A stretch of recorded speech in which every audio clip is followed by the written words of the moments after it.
Hi, and welcome back or welcome to my channel. So this is the second book in the series that I'm working on.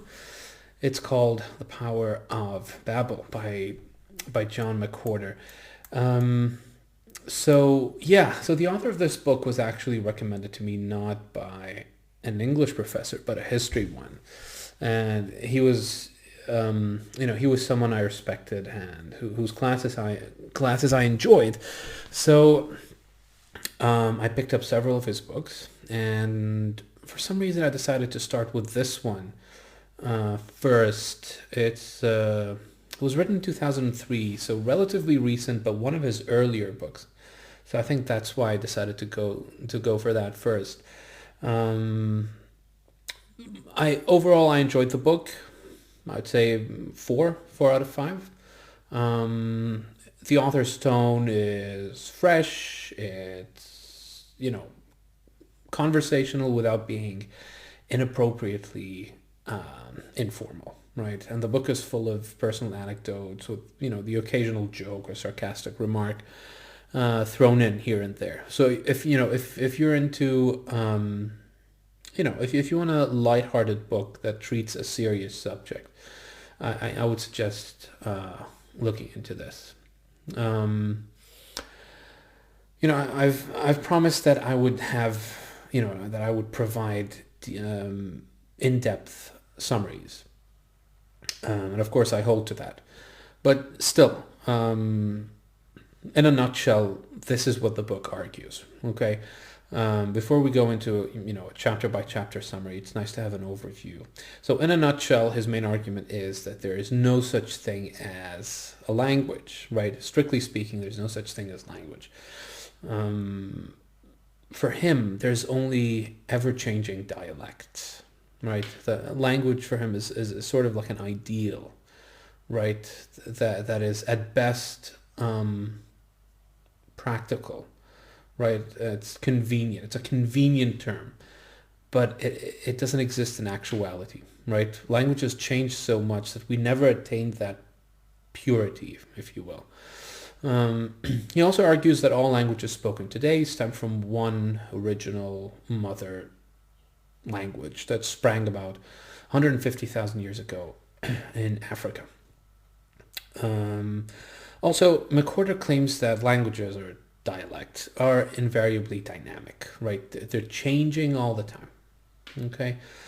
There's no doubting that. I think that will become clear as you follow through with the chapter by chapter summary. Also, he mentioned how different, right, human and animal languages are, and how our ability to communicate in such a complex way led to our success as a species. Now, if you can call our burgeoning a success, but that's another debate, I suppose. Complex language, he argues, is a facet of all human societies, right? It's not relegated to so-called advanced societies, right? Um, it's also found in primitive societies. And in fact, he argues that the more primitive a society is, the more complex their languages are. Um, the members of primitive societies have more complex languages than urban ones, which was an interesting thing to read, and certainly a new one for me. And finally, he says that languages are not something they're not something that's dictated from above, right? Um, they're creatively used every day by non-linguists. Okay. Um, yeah. Uh, Obviously, they always transform, as I said, but of course, their purpose remains the same, and that purpose is to communicate. Um, Right, so that's an overview of the book. Now, to reasonably comprehend the spread of language and its morphing from one original language into the 6,000 or so we have today, the author requires more help than what linguistic theory can offer. Um, so he makes use of geography, he makes use of history, he makes use of sociology, right? Those are the main ones. And as he says in the introduction, and I quote here, excuse me, my aim is to tell a story that has yet to be shared with the general reading public, rather than to contribute by reinforcement to spreading messages about language already treated in accessible sources. Page 10 of the version I'm using. In other words, McWhorter is saying that I have the layperson in mind, right? I have the average man, the average woman as my audience, right? I'm not writing for my fellow linguists. I'm writing for the everyday person. Okay, great. So now that we know what the book's about in a nutshell, we know what the author's aim is, and we know his intended audience, right? So let's start the chapter by chapter summary. I'll see you in the next video, and as always, if you're interested in picking up the book, please see the link below for a description. I'll also put in my Goodreads link in case you want to follow me or see what I'm reading and all that jazz. All right.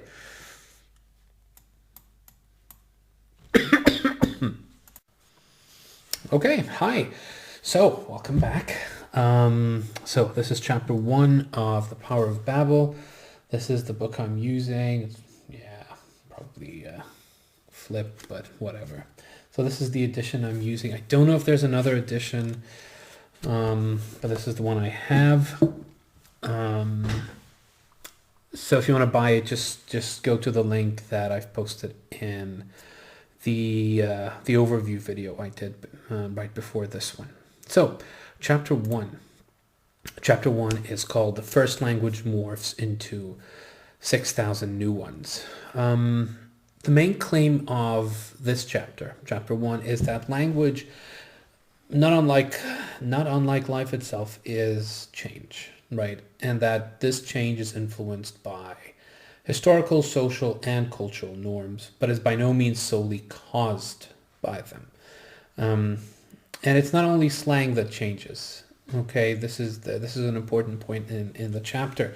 Slang is the thing we notice, right? We notice it in our lifetime because it's the thing that changes the fastest. But just because other things are changing more slowly, that doesn't mean that change isn't taking place. Okay. And it's pretty simple. To see this change, all you need to do is set apart the same language, by at least a few hundred years, right? Think of Shakespeare's English, for instance. Or as McWhorter mentions, and this is an example he'll go back to quite often, Latin and French, which, believe it or not, it can be argued, and he argues it pretty convincingly, right? They're the same language, just separated by a few hundred years. So let's delve deeper into these linguistic changes by examining 5 generally agreed upon principles. Okay, so the first principle is called sound change. Okay, defining deviance downward. Okay, that's what he calls it. Page 18, I quoted there.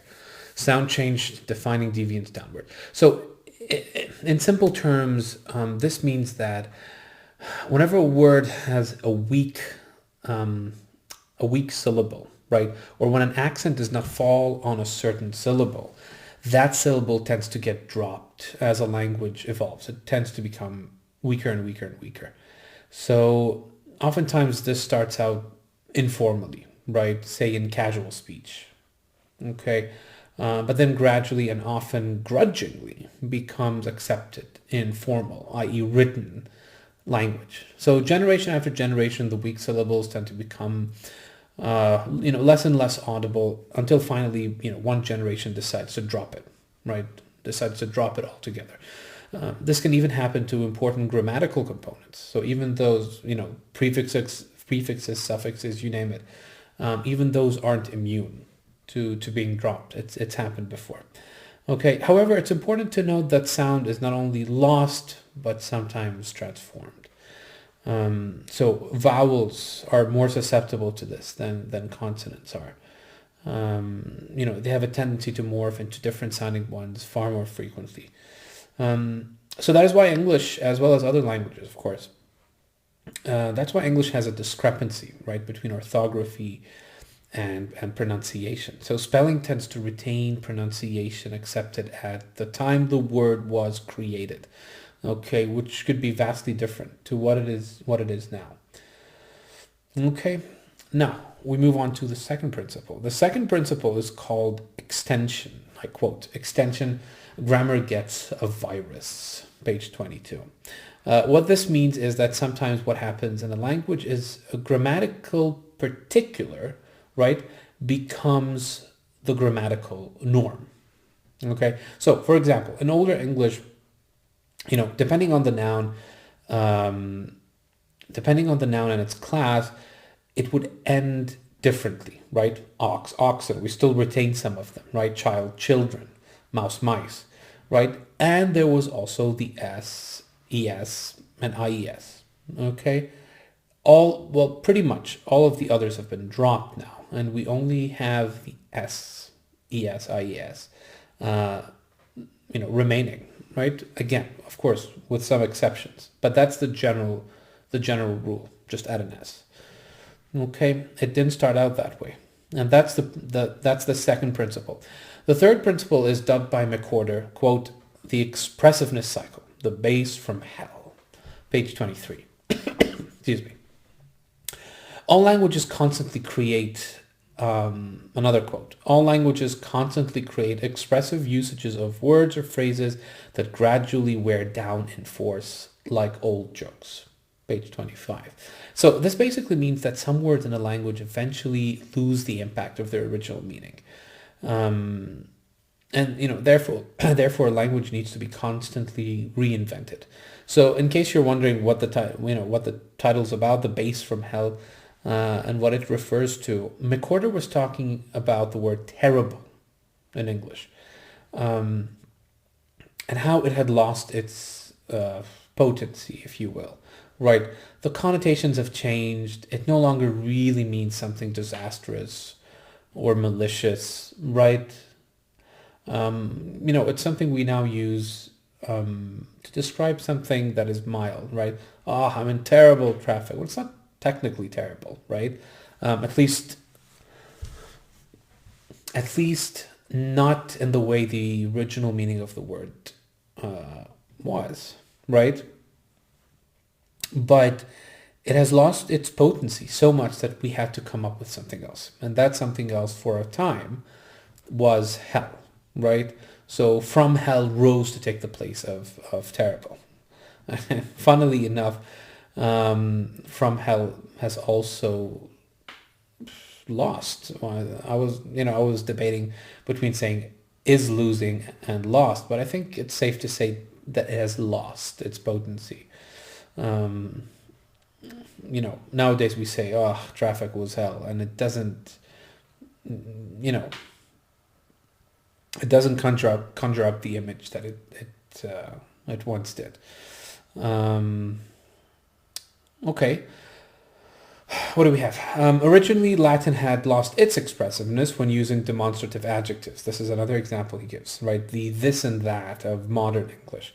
So French and English both retain these demonstrative adjectives, but they had to add other adjectives, in this case articles, to satisfy the function of identifying nouns. So take the articles in English and French. In English, some common nouns take no article before them, right? You don't say the grass is green. You simply say grass is green, milk is white. But in French, you have to say le gazon est vert, right? The grass is green, even when you aren't referring to a particular patch of grass. So what's the point of this? So the point of this is to prove that languages, like an old car, need constant maintenance, right? Constant reinventing. All right, great. We now move on to principle number 4. Okay, principle number 4, and I quote, it's called rebracketing, the story of Gladly, the cross-eyed bear. Ooh, page 27. So this principle is concerned with mistakes, right? sometimes words in a language change because they were misheard, right? Or they were incorrectly typed.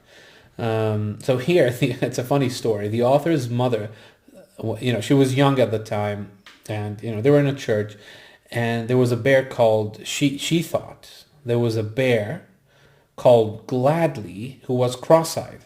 But in fact, the hymn went, gladly, as in happily, the cross of Jesus, I'd, as in I would, bear, the verb, not the noun, not the animal, right? So gladly the cross I would bear, gladly the cross of Jesus I would carry, right? But she heard it, gladly the cross I'd bear. So yeah, so mistakes like that sometimes result in a change. Here's another example that I thought of. It's the ski-doo thing, right? I read somewhere that it wasn't supposed to be called ski-doo. It was supposed to be called ski-dog, right? It was a typo, or the telegram or whatever it was sort of ate up the bottom of the G, so it looked like ski-doo, so everyone started calling it ski-doo, and they published and advertised it as ski-doo, and it just caught on, and nobody wanted to say ski-dog anymore, which was the original intention. Another example the author gives is the word apron, right? Initially it was napron, but because of the English articles a and an, confusion happened. So what started as a napron was misheard as an apron, right? And so with time, the accepted word, free of articles, became apron. So such happenstances occur, every now and then, and this process does not stop here. Sometimes this mis or reinterpretation, I quote, combines with sound change to create one word out of what began as two or more. Page 28. For instance, Santa Claus came from the Dutch, probably mispronounced. I'm sure I'm mispronouncing this. Sant Heer Nicolaas, right? I.e. Saint Nicholas in Dutch.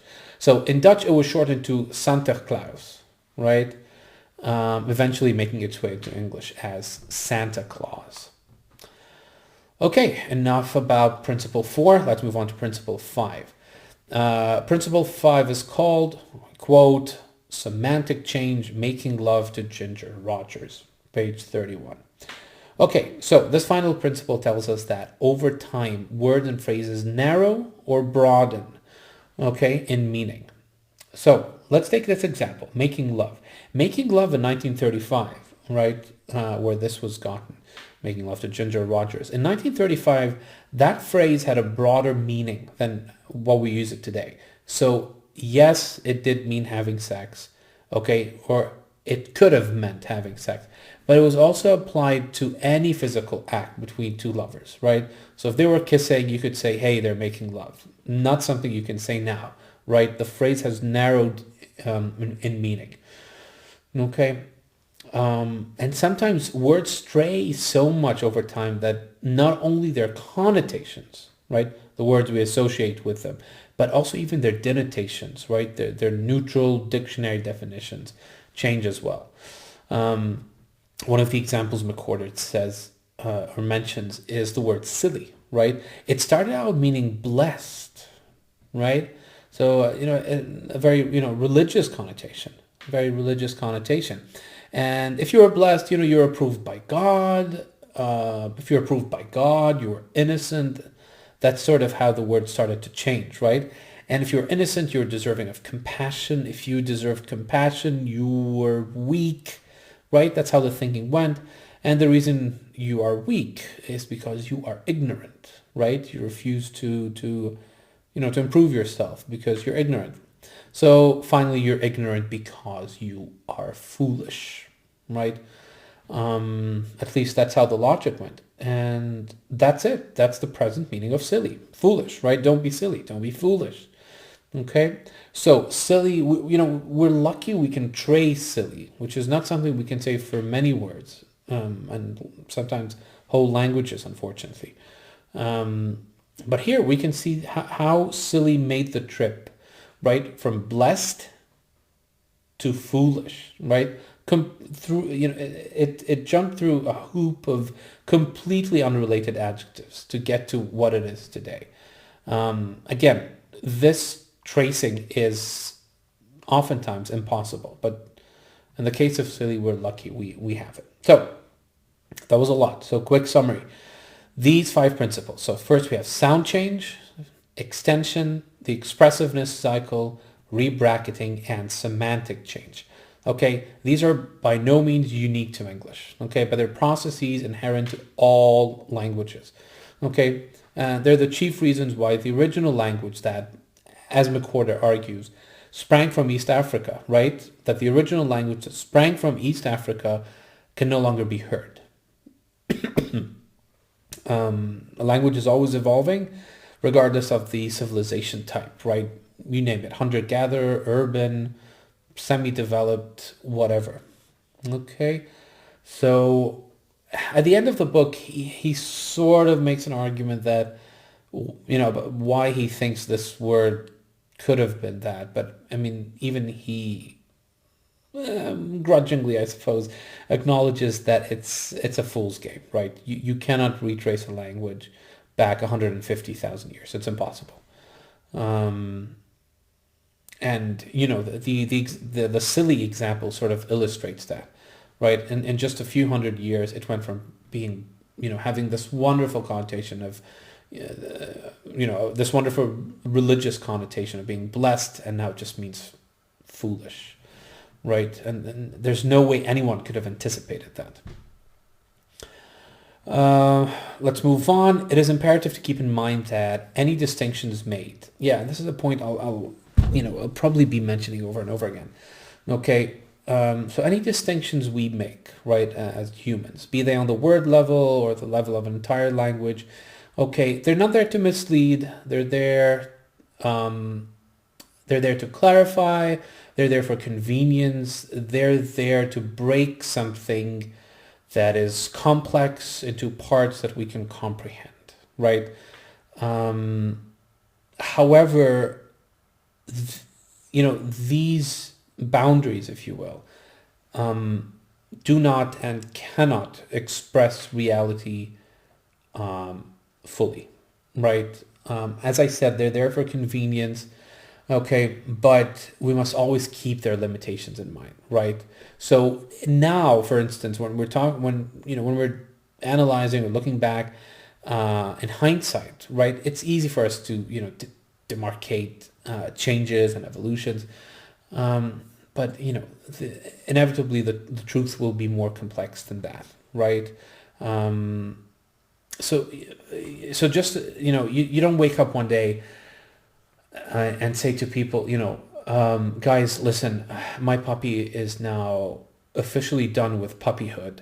Okay, please, everyone, can you please start calling him, her, it, whatever, dog. Okay, all right, it's official now, or right? It's just silly, right? It's silly. There, just use the word. So it just happens, right? One day it stops making sense to call your puppy a puppy. It starts to make sense for you to just call him, her, it a dog, right? So these distinctions that we've been talking about and will continue to talk about, just keep that in mind, right? So people living here, I have an example from a linguistic example. So people living in what is today France did not wake up one day and suddenly realize that, oh my God, guys, do you know what? Latin is dead. Wow, we are French speakers now. Congratulations, yay us. Okay, it happened, right? Imperceptibly at first, right? One word was changed here, 3 were changed there. Then, a grammar concept was dropped here, like the demonstratives, right? So it started out imperceptibly, word by word, then phrase by phrase, then sentence by sentence, then region by region, until finally Latin became extinct, right? And just like the puppy dog thing, people didn't wake up one day and, lament the fact that Latin became extinct. It just happened, right? Okay, another point that is important to note in this chapter is that the leisurely pace of language change yields two effects. Okay, one is that it gives the illusion that language is static. Okay, but as we've seen, languages are always evolving. So it's important to remember slow change does not mean no change. Okay, second, there's almost always a watershed moment. Okay, when languages change. Okay, because not every aspect of the old language is dropped all at once. There's a transition phase as the old language, say Latin, morphs into a new one, in this case French. Okay, the aspects of the old language that linger on are for a time often labeled mistakes. Okay, so so let's give an example. Until recently, all right, written as one word, one L, and already, again, one word, one L. They had to be written as two separate words, right? All space ready, all double L space ready, and all double L space right. Otherwise, they would have been considered spelling mistakes. Now, in most writing, unless quite formal, right? So, if you're writing some, a contract or something, apart from those, or a law or something, okay, even in an academic essay, you can write them and, no one would bat an eyelid, right? So this tendency to label parts of language as mistakes is nothing new, right? It's, we tend to be so wrapped up in our lives. We think many things, including the fact that we consider some aspects of language mistakes. We think it started with us, right? That it's a recent phenomenon that, only we are aware of it, right? Not so. It's nothing new. Okay.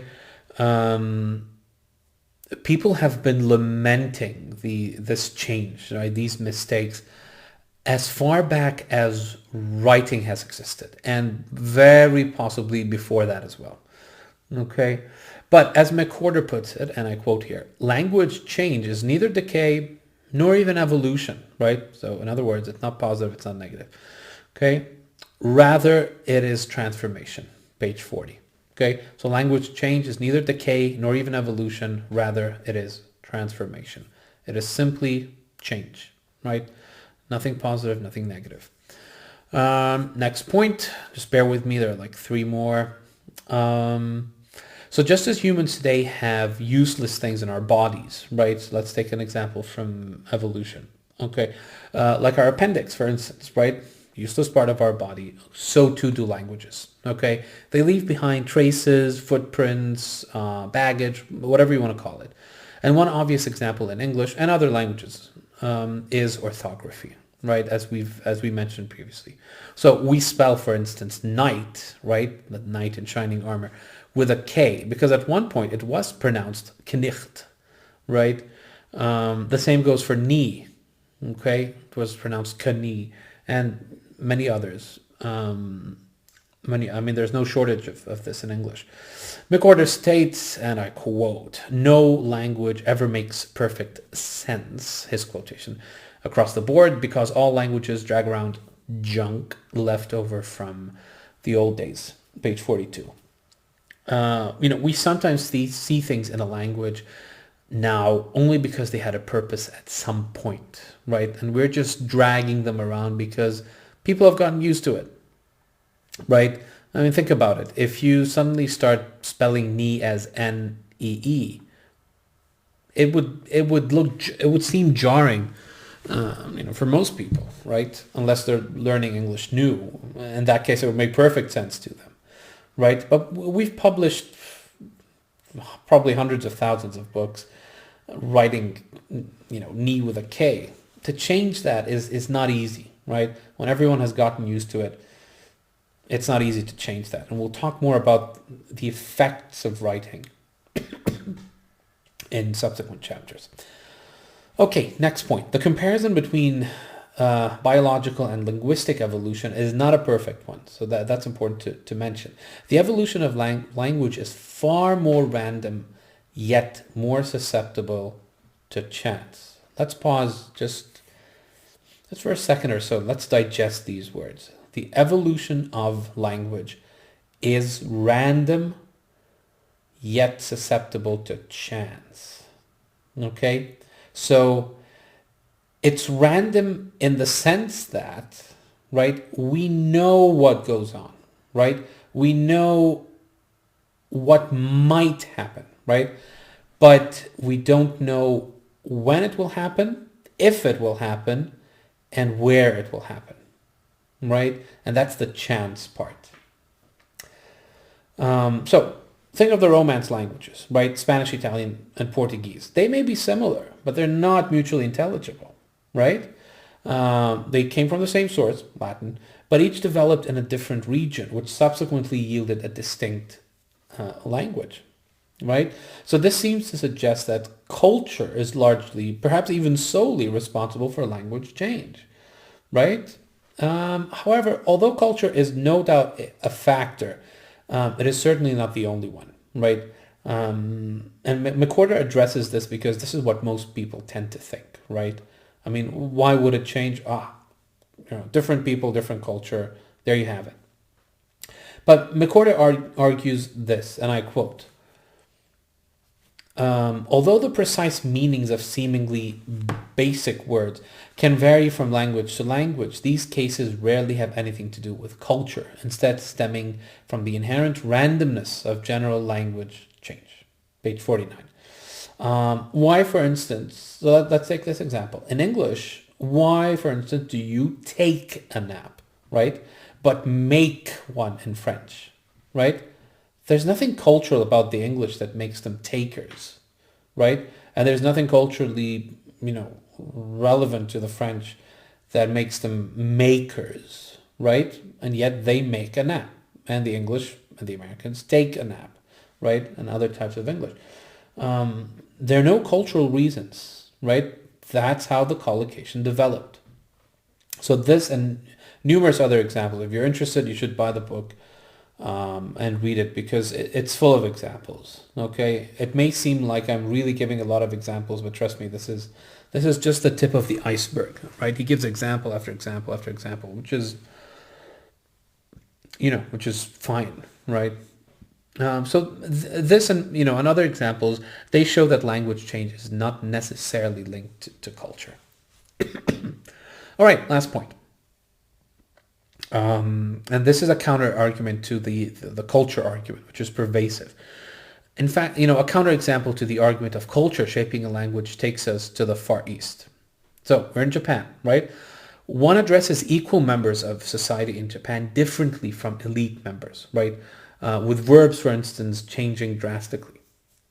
India, which is infamous for having a very rigid caste system, does not have this linguistic distinction, right? Although, of course, those deemed superior are addressed more respectfully. That's not the point, right? But that having been said, the verbs themselves do not alter as they do in Japanese, right?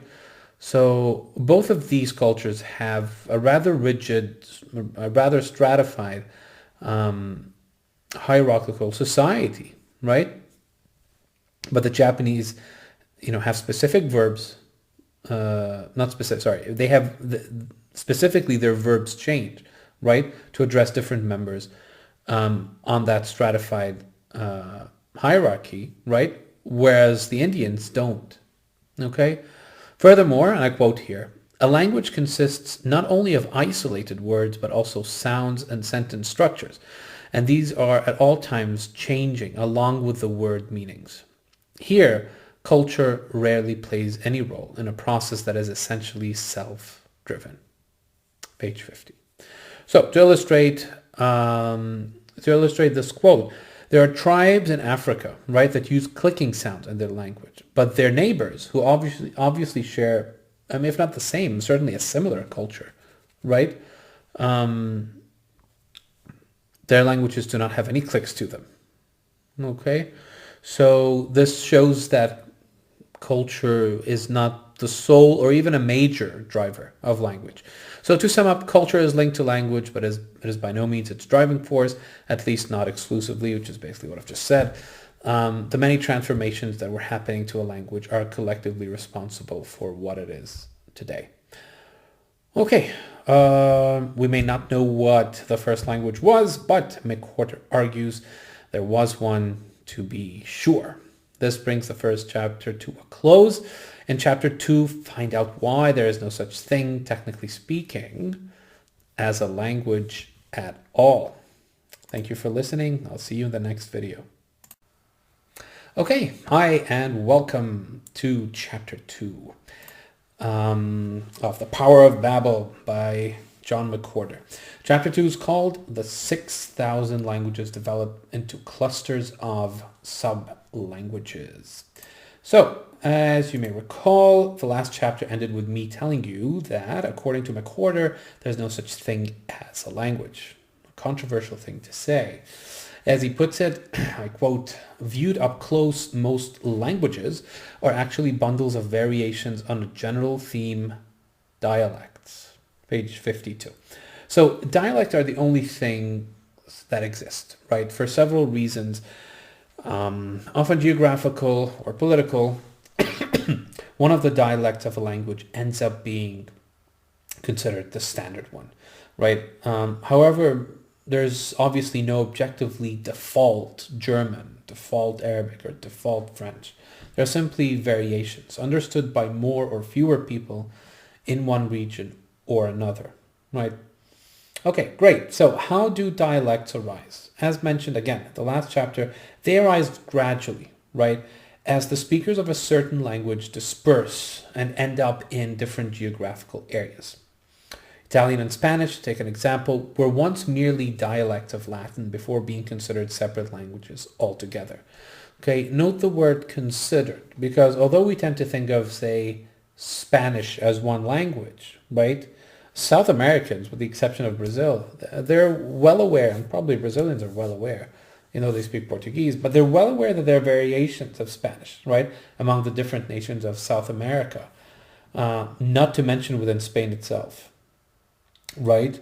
So again, we go back to that thing I mentioned in the last video, in chapter 1, that these distinctions, right, these demarcations, these, whatever you want to call them, categorizations, these, you name it, right?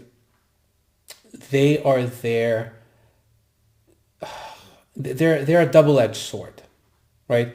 They help us understand by breaking things down, right? But at the same time, they do not tell the whole story, right? So when we say, Spanish is a language, we tend not to think that, someone from Mexico and someone from Chile, right, may disagree.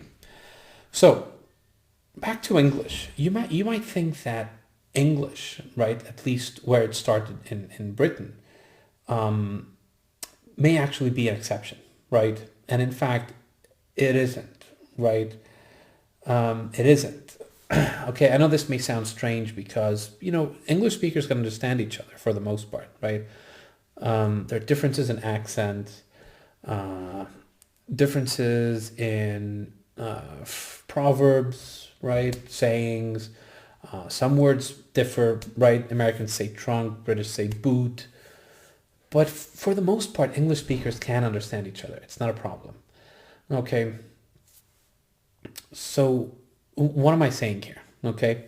Let's look into this. So let's go back to Old English, right?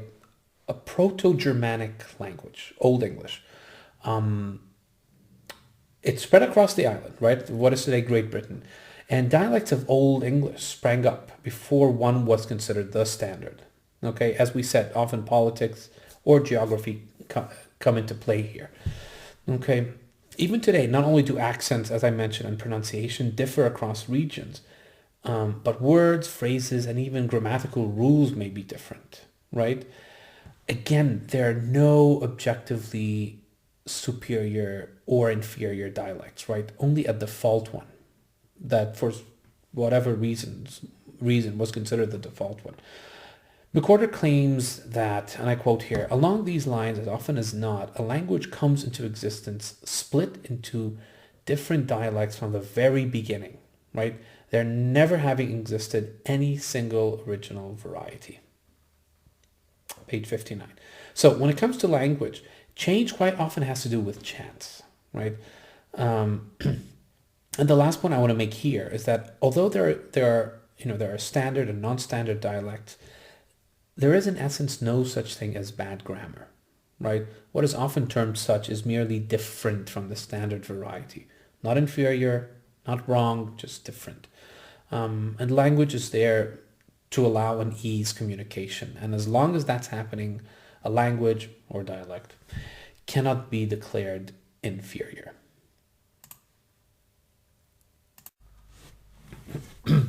Okay, sorry for the interruption. I had a bit of a coughing fit. Had the virus, got it on New Year's Eve. So even though it's been, 25 days, I'm recording this on the January 25th, still have a bit of a lingering cough. Anyway, let's move on. So many languages have more varied dialects than English, especially American English. And why is that so? And I mentioned in the last chapter that we'll talk about the importance of writing. So when the United States was becoming a country circa 350 years ago, two factors ensured that it would not change much, that the language would not change much. The first, of course, was the printing press. Excuse me. So when words are stored on paper, right, people subconsciously develop the notion that this must be what's right? Not only that, but printers themselves, right, they were also forced into making a conscious decision, right? It's not feasible, even in this day and age, to print an article in Australian English and New Zealand English and South African English and English and Irish English and Canadian English and American English and Scots English, right? It's just not practical to hire a journalist from each dialect.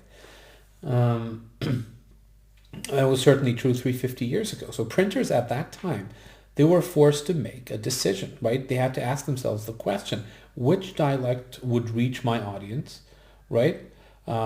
Usually the greatest number of people, or at least the greatest number that can actually read, right? So for practical reasons, as I've just said, only one dialect could be published at any one time. The second reason is education, right? So shortly after that, universities flourished. And at universities, even today, and it was certainly true back then, right? The standard variety, right? The default dialect dictated by whatever, power, geography, politics, whatever it was, right? Whatever the standard was, it was the one that was usually taught at universities. So because of its association, that dialect's association with learnedness, right, more people are often willing to adopt what they're taught formally by incorporating what it is they're listening or reading into their own language. So in our day and age, radio, television, social media, so on, intentionally or inadvertently, they all pull us in certain linguistic directions, right? And McWhorter also clearly mentions the fact that language mutation as we have known it thus far is very likely a thing of the past, right? At least in developed societies, right? In societies where literacy is high, where writing is pervasive, most likely we will not see the relatively rapid change that we have observed in past centuries, right? The aforementioned aspects of modern society, the written word, education, and the various media for consuming culture, they've all but guaranteed that language change will be I mean, if not non-existent, certainly far slower than what it once was, right? And change is less likely to be severe, even down the centuries. At least that's what McWhorter is arguing. Okay, let's move on. So back to his rather controversial argument, right? That there's no such a thing as a language, only a dialect. Um, this is, he argues, because what we now call the standard language was once a dialect that happened to be at the right place, at the right time, when a country was becoming, a country, right? We tend to assume that um, Italy was always Italy and Greece was always Greece, unless you're an ancient historian or something. But we tend to forget that nationalism is a relatively recent phenomenon, mostly, at least in Europe, taking place in the 19th century, right? Um, so the tendency is to assume that the main dialect, right, meaning the language that is spoken today in whatever, Italy, Greece, France, was the one that first came into being, right? That all the other varieties simply sprang up when that seemingly initial dialect became more relaxed in terms of rules, right? So just like Latin, it started off very rigid, right? Declensions and, you name it. And then it relaxed as time went on into French. Same thing with English, right? It started off, you had so many different plural endings. At some point, English ditched all of them and, well, almost all of them, right? We still retain some exceptions, oxen, children, etc. We've ditched all of them except for the S ending, S-E-S, I-E-S. Um, but that's not necessarily true. Okay, that's the point that I now I want to focus on here. That in reality, it all comes down to chance, right? At the end of the day, it comes down to chance. Um, let's refine that more precisely. It often boils down to who was in power when a centralized government was taking shape. That's basically what it comes down to. In addition, this tendency sometimes goes further. Okay, and I quote here. In some cases, the standard dialect is even deliberately fabricated by picking and choosing from several local dialects. Page 65. So, sometimes, as is the case of Finnish, right? In Finland, the central government aimed to please more than one group, and the result is an artificial amalgam of a dialect. And sometimes dialects may be dismissed early on in their history as inferior, only to resurface at a later time as the dialect of the educated, the elite. At other times, dialects that are mutually intelligible are, for whatever reason, classified as different languages, right? Also, just as a language may start out with little influence and then become the standard, the process may happen in reverse, right? What was once considered a distinct language may become marginalized to suit usually a political end. So all of these things, can happen. And that's where the chance thing that I mentioned before comes into play, right? No one can anticipate. We know what may happen, right? We just don't know when and where and if it will happen, as I mentioned earlier. So as McWhorter states, and I quote, this cycle eloquently demonstrates that in the end, dialects are all there is, right? The language part is just politics, exclamation mark. And that's on page 71.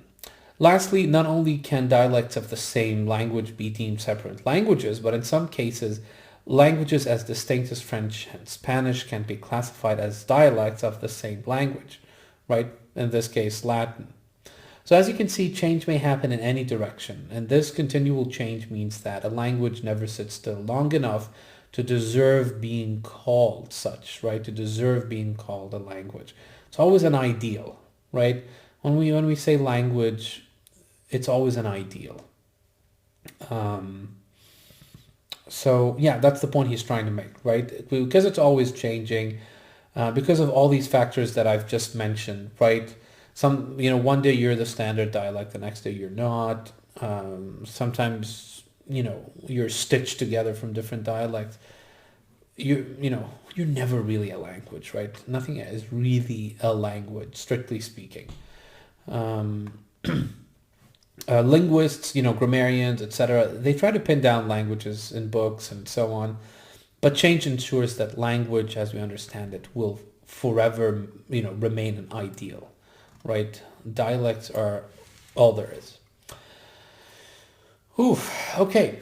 Adding to the messiness of all this phenomena is the fact that even if the world had no geopolitically drawn boundaries, right? So if we're living in an ideal world where, hey, I don't have a country, the entire world is my playground, okay, there would still be no easy agreed upon way of gauging where a dialect ends and a language starts.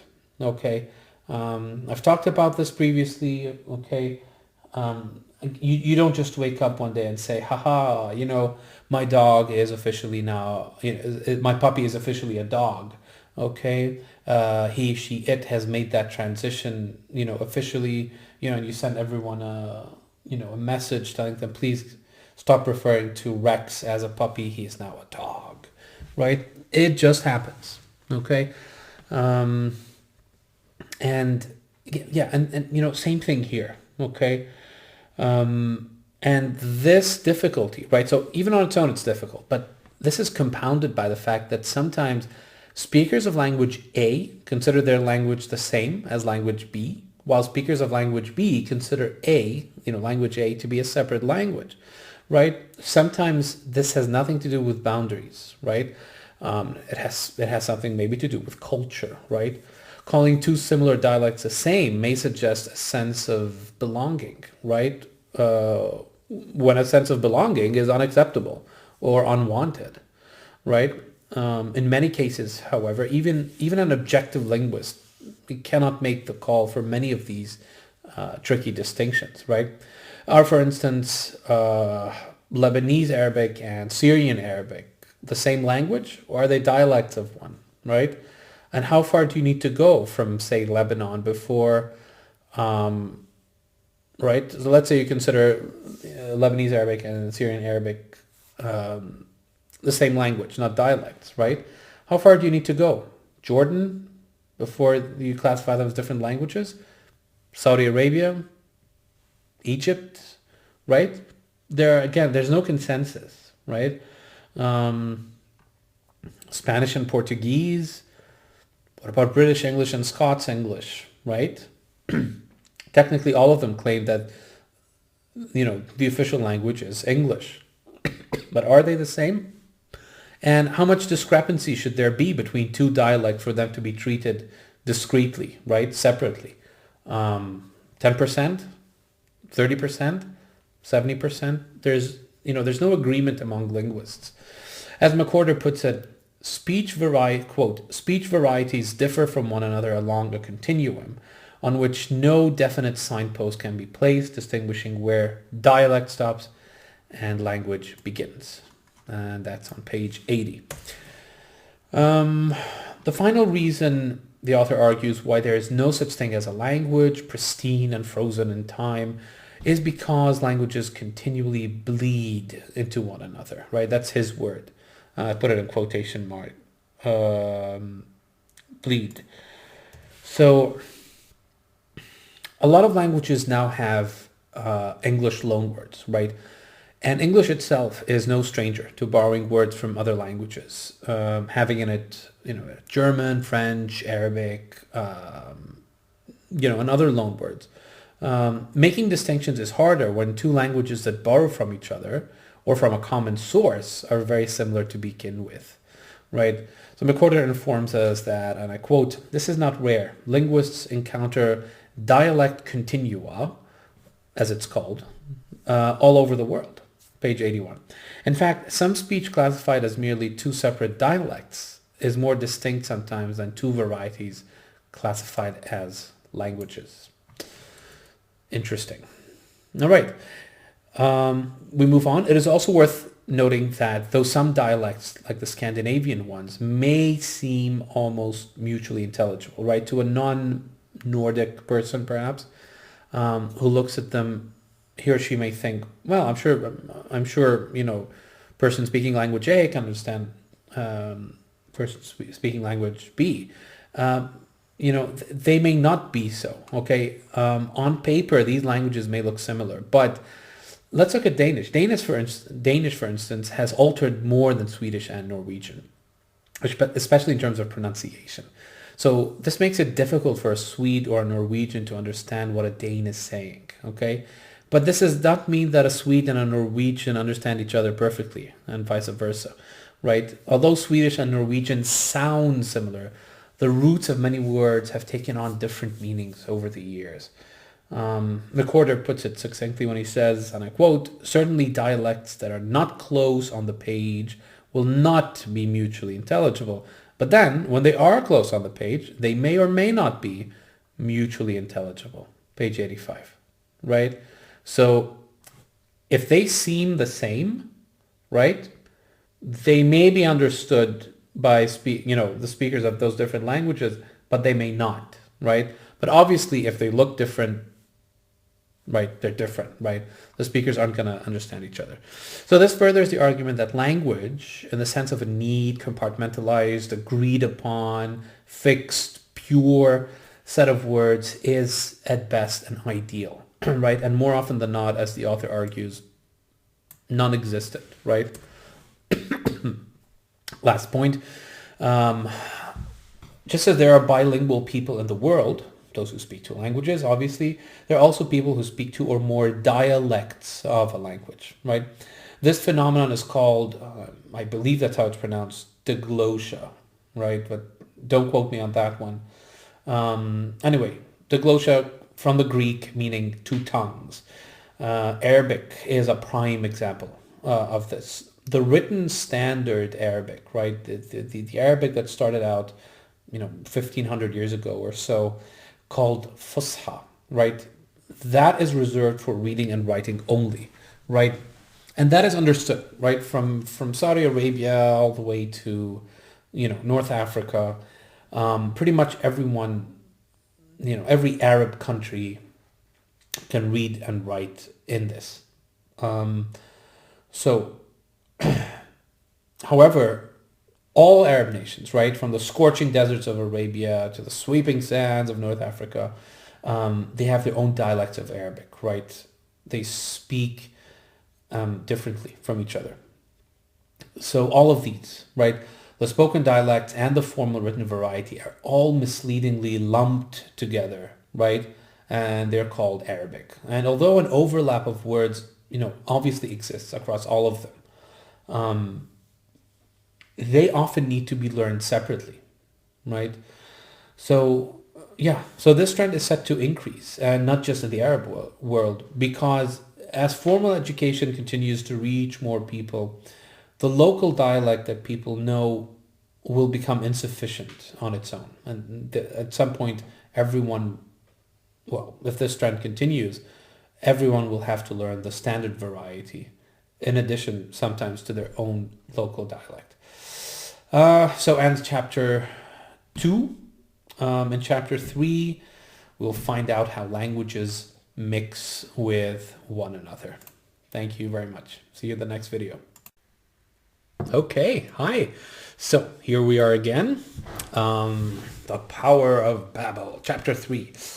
And the title of this chapter is "The Thousands of Dialects Mix with One Another."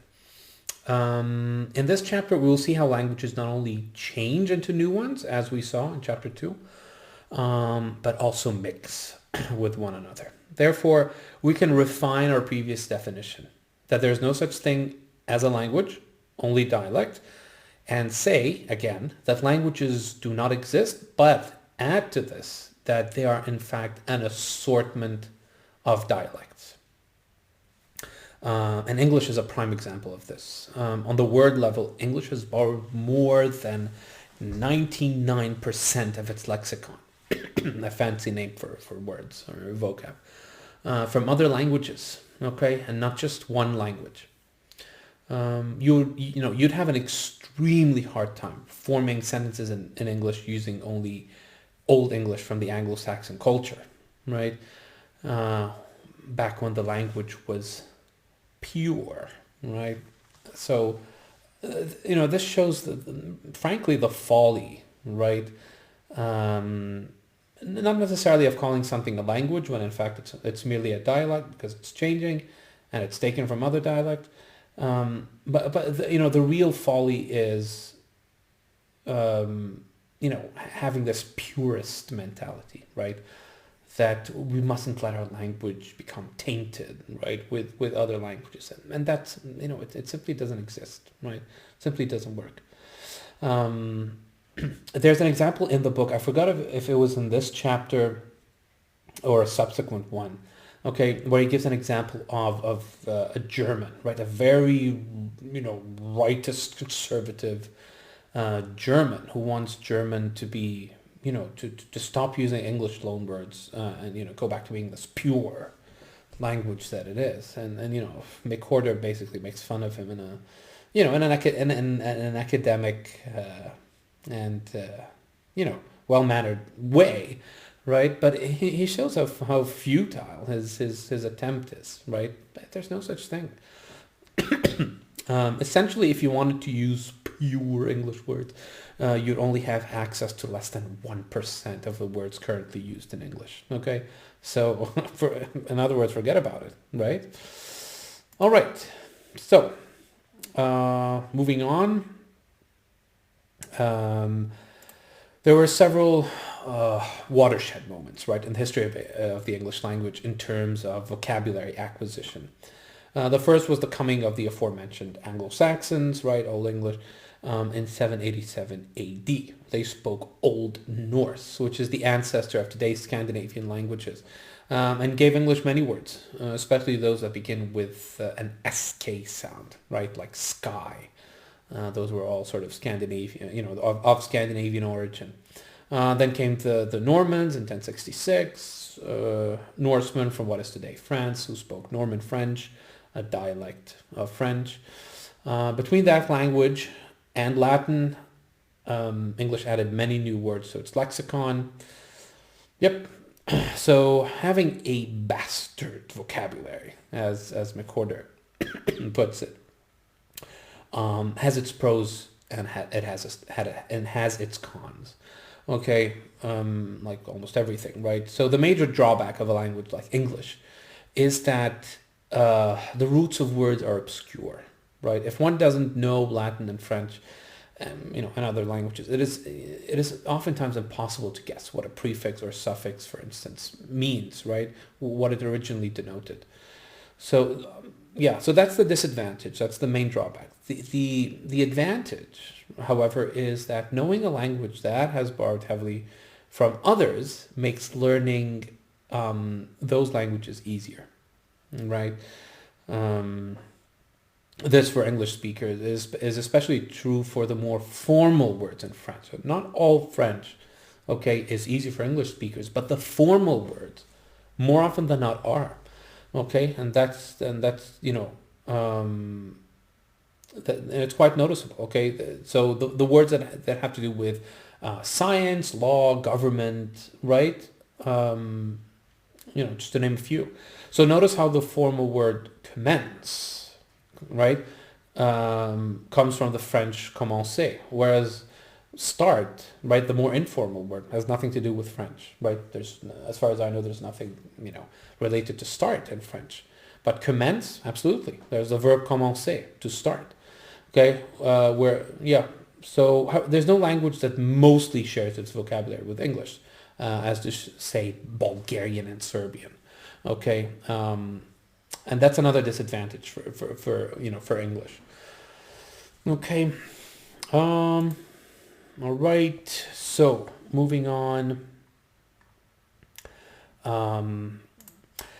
So there's a myth, for lack of a better word. There's a myth associated with English, namely that it's a language that is flexible, right? It's one that has borrowed and continues to borrow, unabashedly. Okay, it continues to borrow freely.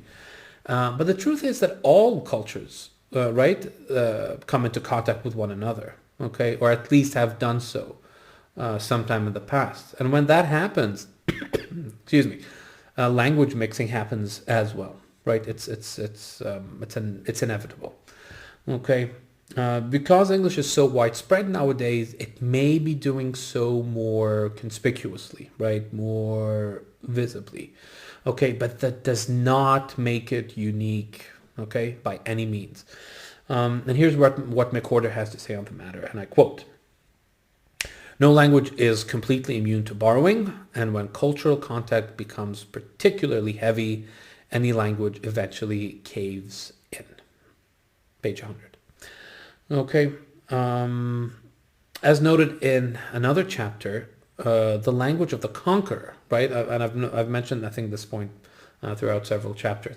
The language of the conqueror, usually, okay, that of the majority, or in the case of Norman French, of an influential minority, okay, is usually the one that is favored. Okay, makes sense. If you're in power, usually you want to impose your language, right?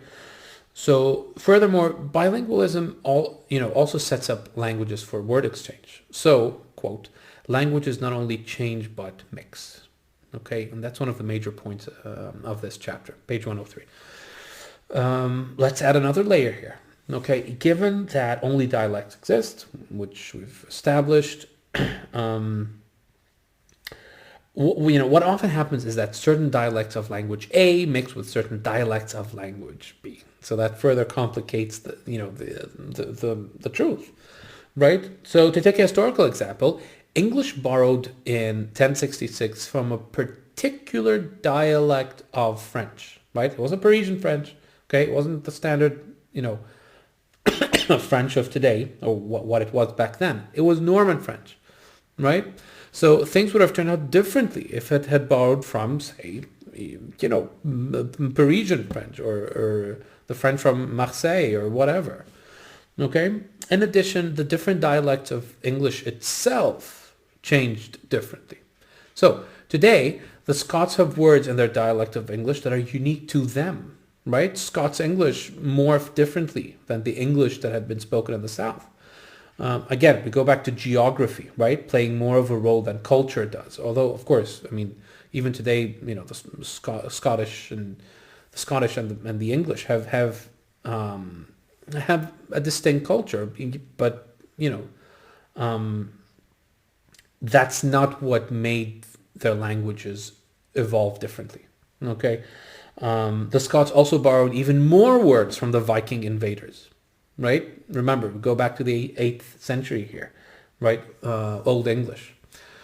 Lastly, keep in mind that a language may not only borrow from different dialects, but from dialects from different historical stages.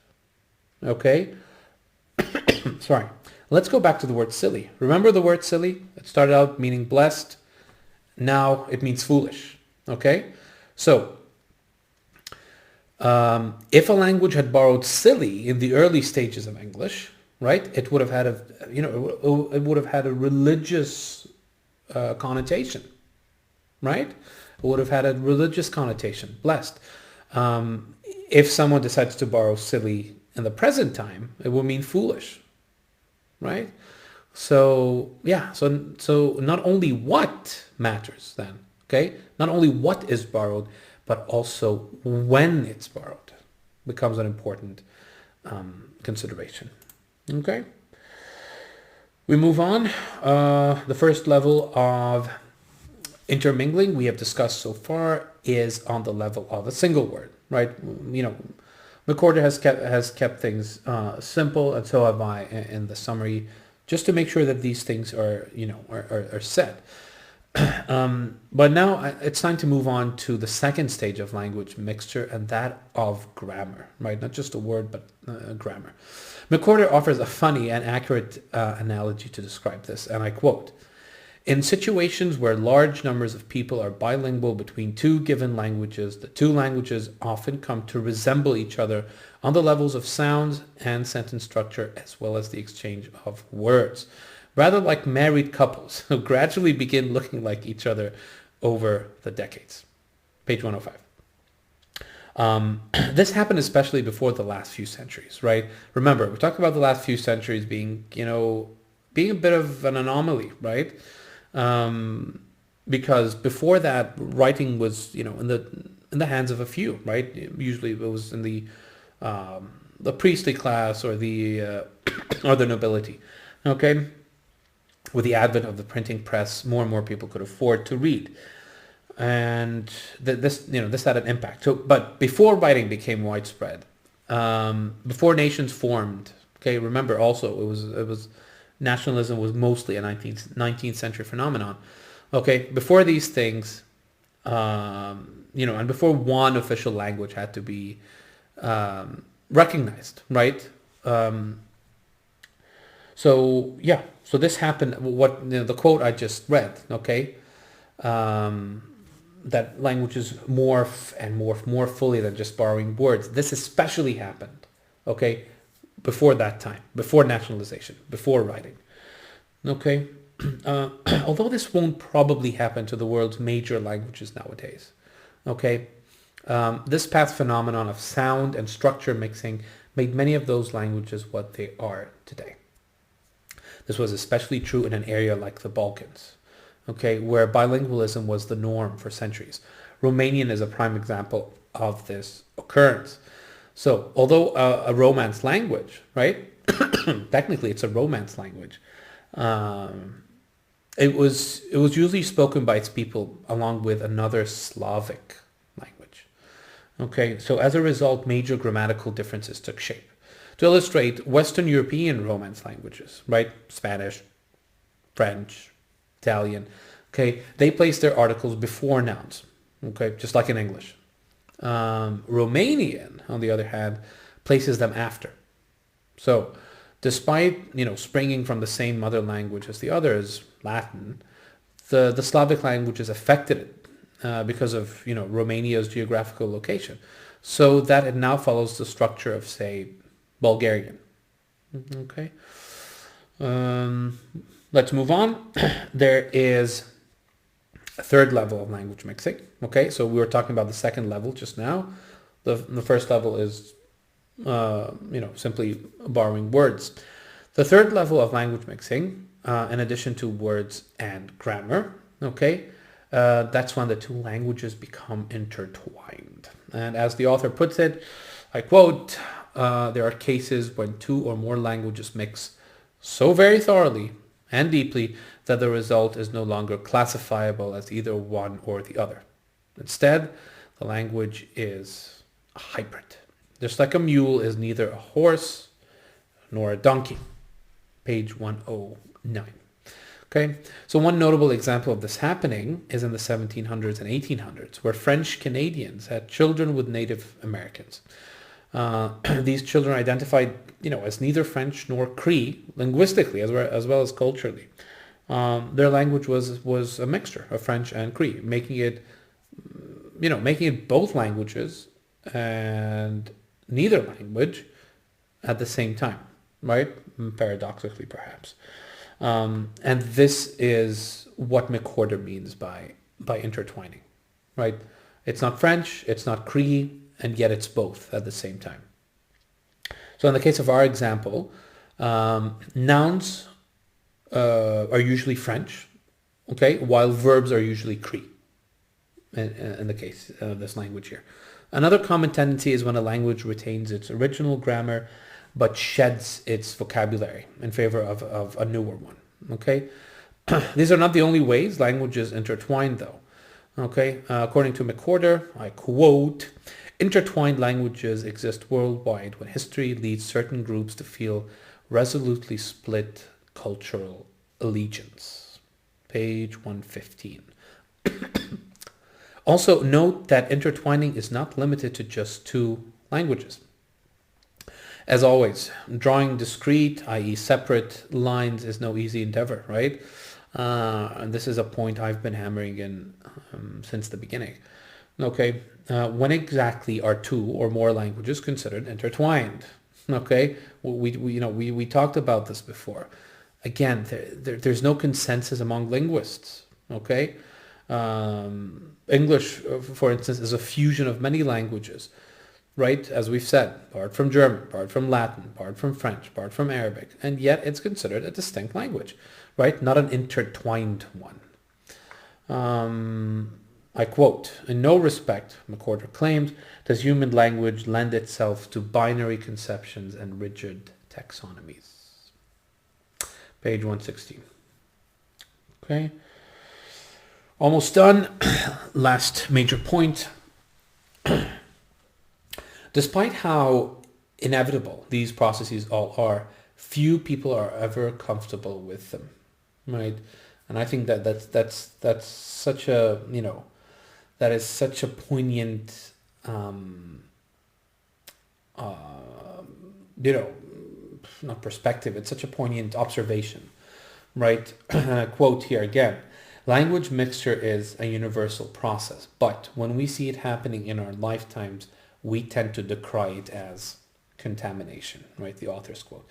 Page 116. So most people irrationally fear that language borrowing and mixture will indubitably lead to a point where the original language will be eradicated. Okay, that's what people fear. Rarely, however, does this happen. Okay, the fear, however, is rooted in the belief that a language is its words, right? So that's where it comes from. Language is its words, but it's true, right? But it's only partly true. Grammar and collocation, i.e., how those words are put together, are what truly make a language what it is. It's not just the lexicon. Okay, grammar and collocation. It will take more than the addition of foreign words to undermine these. Okay, note that such fears are by no means modern, right? It's not something. They're not something that's that is that is part of our own time, right? It's not a product of our own time. Okay. Note also that languages do indeed borrow grammatical features from each other. Okay, remember that Romanian did this, right, with articles among other grammatical features, but it remained a distinct language. Okay, whenever there has been contact between peoples, languages have been mixing. Okay, this is more or less proven by its opposite, where isolation has occurred, such as with Irish Gaelic. Languages tend to evolve more slowly and retain more of their origin. Okay, and that sort of proves the other point. Let's end this chapter by revisiting and refining a previous analogy. Okay, recall that new languages form that are separate and different from the languages they descended from, right? Just like a mule is neither horse nor donkey. This suggests that, like a mule, such a language is sterile and end, right, in and of itself, and that this phenomenon is rare. Okay, so the analogy isn't perfect. Okay, a mule is sterile, but this, in the case of language, of course, that's not true. Okay, because any language may evolve, any language may influence or be influenced by other languages. McWhorter informs us that, I quote, "All of the world's languages as they evolve carry along words and often even structures from other languages, such that some languages are even 50-50 hybrids of both parents." Page 129. So to refine the analogy then, not only do languages branch off from a mother language, but those branches themselves sometimes come together to form one completely new branch. In the next chapter, chapter 4, we will discover what happens to a language that was prematurely cut short, but grew back again. Thank you for listening. Hi, and welcome to chapter 4 of The Power of Babel by John McWhorter. And this chapter is titled, "Some Languages Are Crushed to Powder, but Rise Again as New Ones." All right. So, in general, Westerners, in this case English speakers, rarely find themselves in situations where they have to adapt their spoken tongue, right, to suit a situation. Because of cultural dominance, for better or worse, and economic advantages, many people who can afford it are learning English across the globe. While the opposite is just not true, right? Few English speakers have the incentive to struggle, to learn a new language. In many parts of the world, however, merely venturing outside one's village means exposing oneself to an unfamiliar tongue. These languages often have no books, no dictionaries, but are instead learned on the fly. According to McWhorter, and I quote, most languages are not written. Thus, one acquires them not to have access to a literature or to learn about the culture, his quote, but for the utilitarian purpose of interacting with their speakers for reasons tied to basic sustenance through the exchange of goods and services. Page 132. So, in other words, for most people, learning the language is a practical endeavor, right? Okay, one example of this comes from the 1800s. The example he gives here is when Russian and Norwegian traders had to make do with the minimum communication to get by.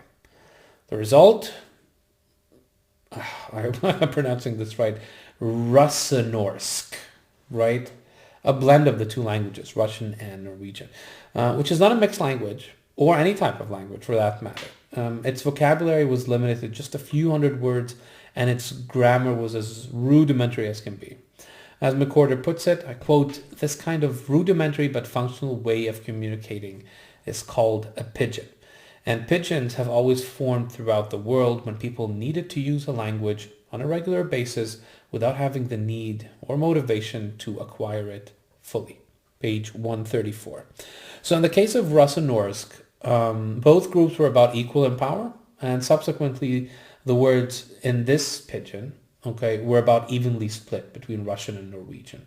However, this is not typically the case.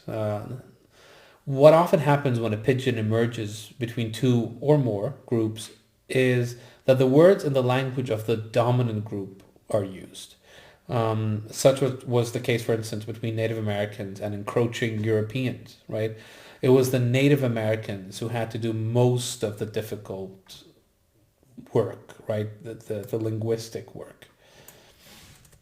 So pidgins then are makeshift tools of communication, right? They only serve practical and, not to mention, limited purposes.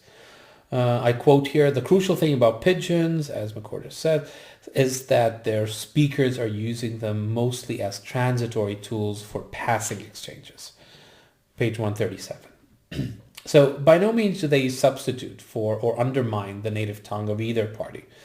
That having been said, on occasion, pidgins have become the primary or even the only means of communication. And I quote, in certain unusual situations, humans have been forced to use pidgins not as make-do lingos, but as primary languages in their lives, sometimes the only one. Page 138. This mostly occurred during European colonization, so between 1400s and 1800s, when so-called masters and slaves needed to communicate just what was necessary. All pidgins are derived from a full language or languages, so when humans are compelled to evolve a pidgin in order to make it more flexible or more precise, that resulting evolution is called a creole. Okay? And as I've mentioned before in previous chapters, no, there is no consensus among linguists, right? Where does a pidgin end? When does a creole begin? Okay, you ask different linguists, you're going to get different answers, right? Remember, we have these for convenience, okay? But they don't show the whole truth. Anyway, the spread of a pidgin often happens in places like Papua New Guinea, right? A relatively small area where 800 or so languages are spoken today. So an accessible pidgin allows the different speakers to communicate at least on a basic level. But because it is, because it's rudimentary, a pidgin, as mentioned, evolves into something else when tasked to play a larger role in communication, right? This evolution culminates into an actual language called the Creole language. In the case of Papua New Guinea, this Creole, still in use today, is called Tok Pisin. Again, don't quote me on the pronunciation of that. Could be Tok Pisin, Tok Pisin. I hope it's not Pisin. That's just a bit vulgar. Anyway, so unlike the pidgin it sprang from, Talk Piscine has the ability to express advanced grammatical features such as plurality, tenses, right? All of these things are usually absent from a pidgin.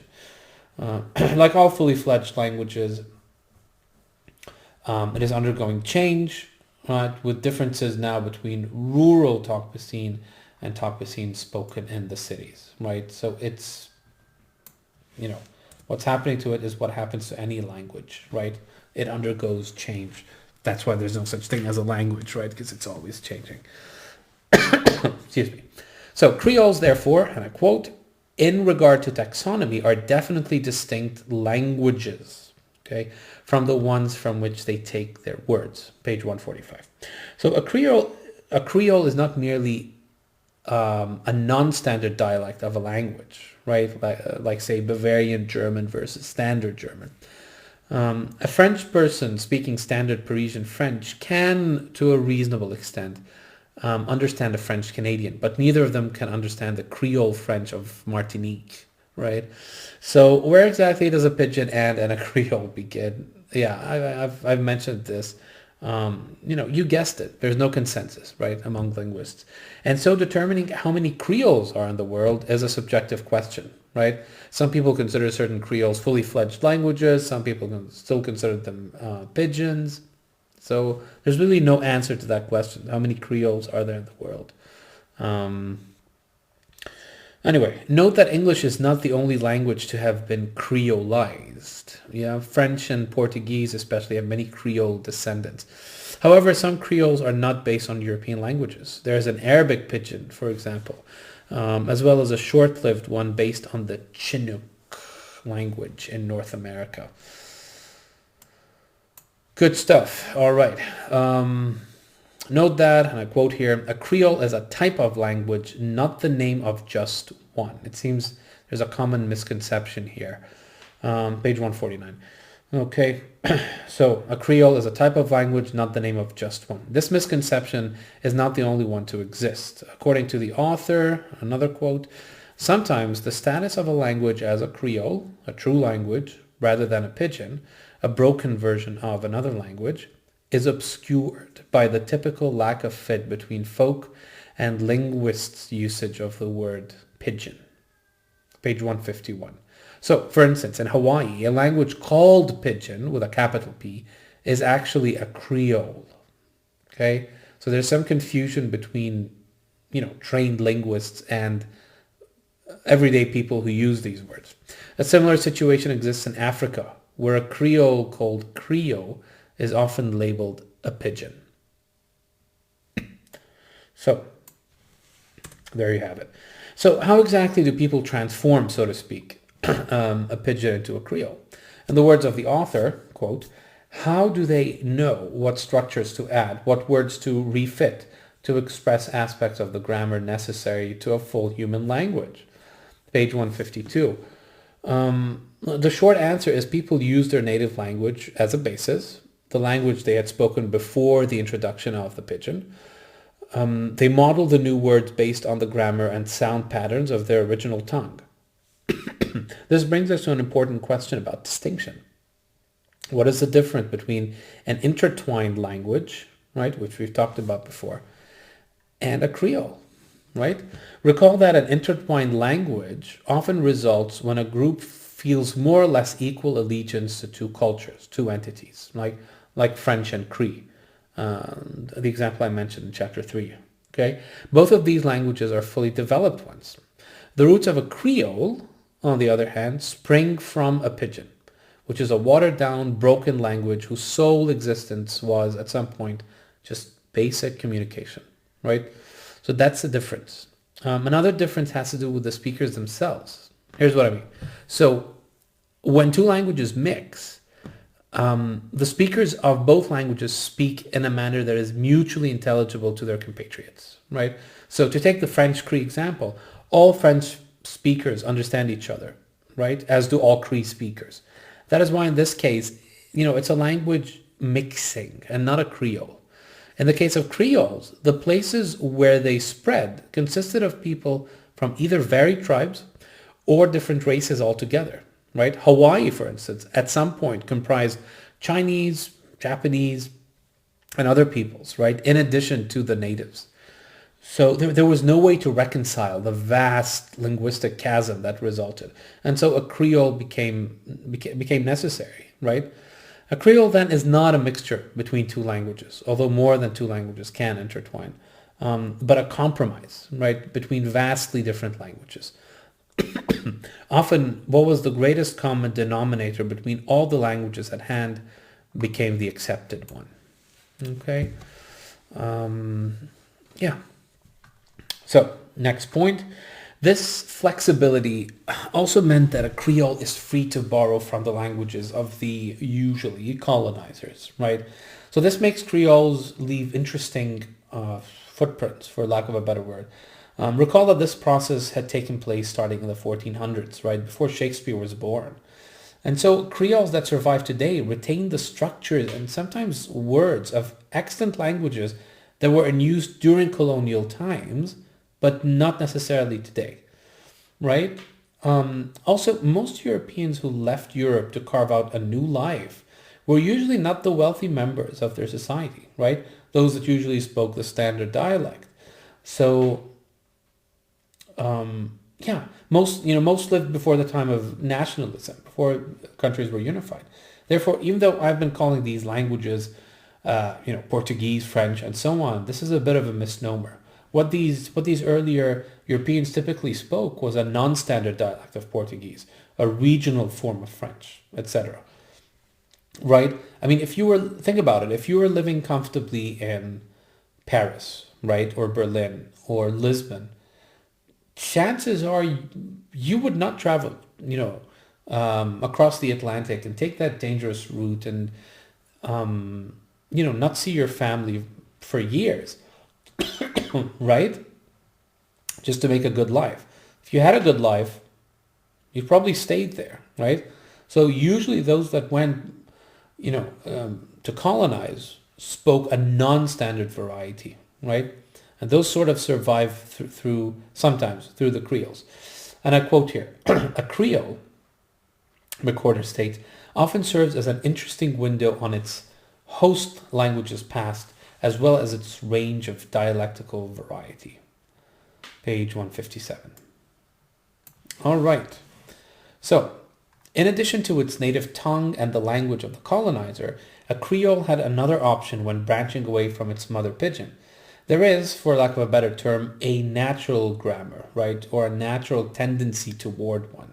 This may sound English-centric, but for the most part, Creoles have demonstrated the typical English sentences construction of subject, verb, object, right? Order of a sentence, yeah. So, usually we need to know first who or what are we talking about, right? Followed by what they're doing. And ending with who or what is affected by this, right? There seems to be a natural tendency toward this. Creoles, almost always follow this order, regardless of other factors, right? Such as the pidgin they came from, the languages they borrowed from, etc. Another natural tendency, and I use this term, cautiously, is for Creoles to place tense markers before the verb, right? English, for example, does so with the future, right? We put will before the infinitive, but not the past, where ed is a suffix, right? D and ed, they're added afterward. Same thing for the simple present, s and whatever, they're added afterward. So the author offers a cogent summary of all this. And I've quoted this rather lengthy summary here. Creoles, then, are mixed languages of a sort. However, more specifically, they combine pidginized elements from the creators and the dominant group's languages and then expand this into a true language. The expansion is accomplished largely through refashionings of features already in the pidgin, this directed in part by universal default constructions that older human languages have often drifted away from. Page 159. Okay. All right, we still have 4 major points. Okay, The following point has been repeated several times by me and is a central theme in McWhorter's book. Okay, drawing sharp, distinguishing lines across linguistic developments is, although useful, perhaps even necessary, ultimately futile, right? As it cannot capture the complexity and change that goes on in languages. As McWhorter claims, and I quote, like language change, the language-dialect distinction and degrees of language mixture, the extent to which a language is pidginized before it becomes a full language again is a matter of degree rather than stark metrical distinctions. Page 159. Many situations can occur when it comes to pidgins and creoles. To illustrate, some slaves hated their masters or were kept away from them, preventing or retarding language acquisition. At other times, right, as a pidgin or creole was developing, the colonizers up and left for various reasons and took their language with them. So these and other situations make classifying some pidgins and creoles almost impossible. Should these half-baked, for if we can call them that, should these half-baked languages be considered creoles or dialects of another language? Again, no clear answers exist. Right, this classification difficulty is somewhat addressed by calling these languages semi-creoles. So that term has emerged. A notable example of a semi-creole is Afrikaans in South Africa. A semi-creole, and I quote, is a language straddling the line between dialect of X and creole with words from X. Page 160. So think of a semi-creole as existing above in hierarchy to a creole but below a language. Classifications of this sort are undoubtedly imperfect, right? But they nonetheless offer a rough method of gauging where a language lies in terms of development or type. Okay.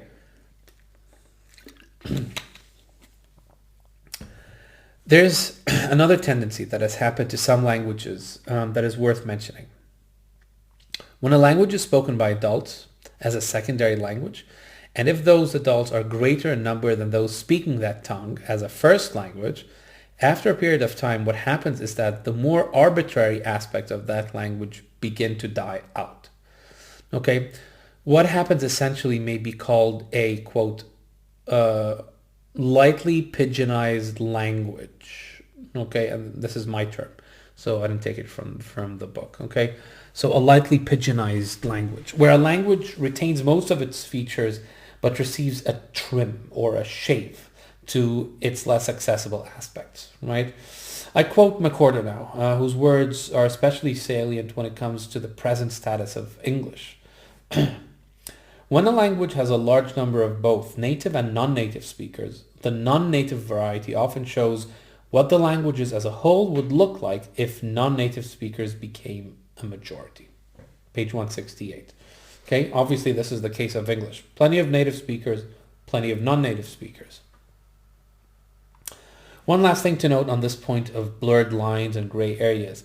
Creoles themselves can sometimes mix if the speakers of a certain Creole also happen to speak languages that are similar to each other, say like Portuguese and Spanish, right? What results from this is a mixture between intertwining and creolization, okay? So as you can see, linguists have,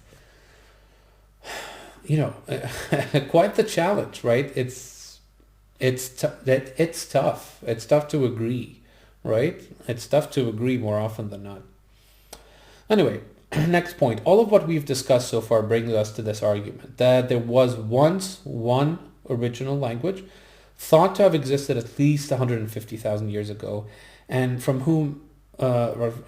which different languages branched out as a result of everything we have talked about, right? Some speakers shaved something off of it. Others only acquired basic grammatical structure before moving on to a new place. Still others who spoke slightly different varieties of this language met at some point, right? Intermarried, and their distinct dialects became intertwined. Fast forward at least 150,000 years, and what we have today are the extant languages of the modern world. Not only dialects, but creoles themselves change and branch into dialects. They also mix with other languages and even become pidginized themselves. These pidgins, if the conditions are right, may be reworked into different creoles.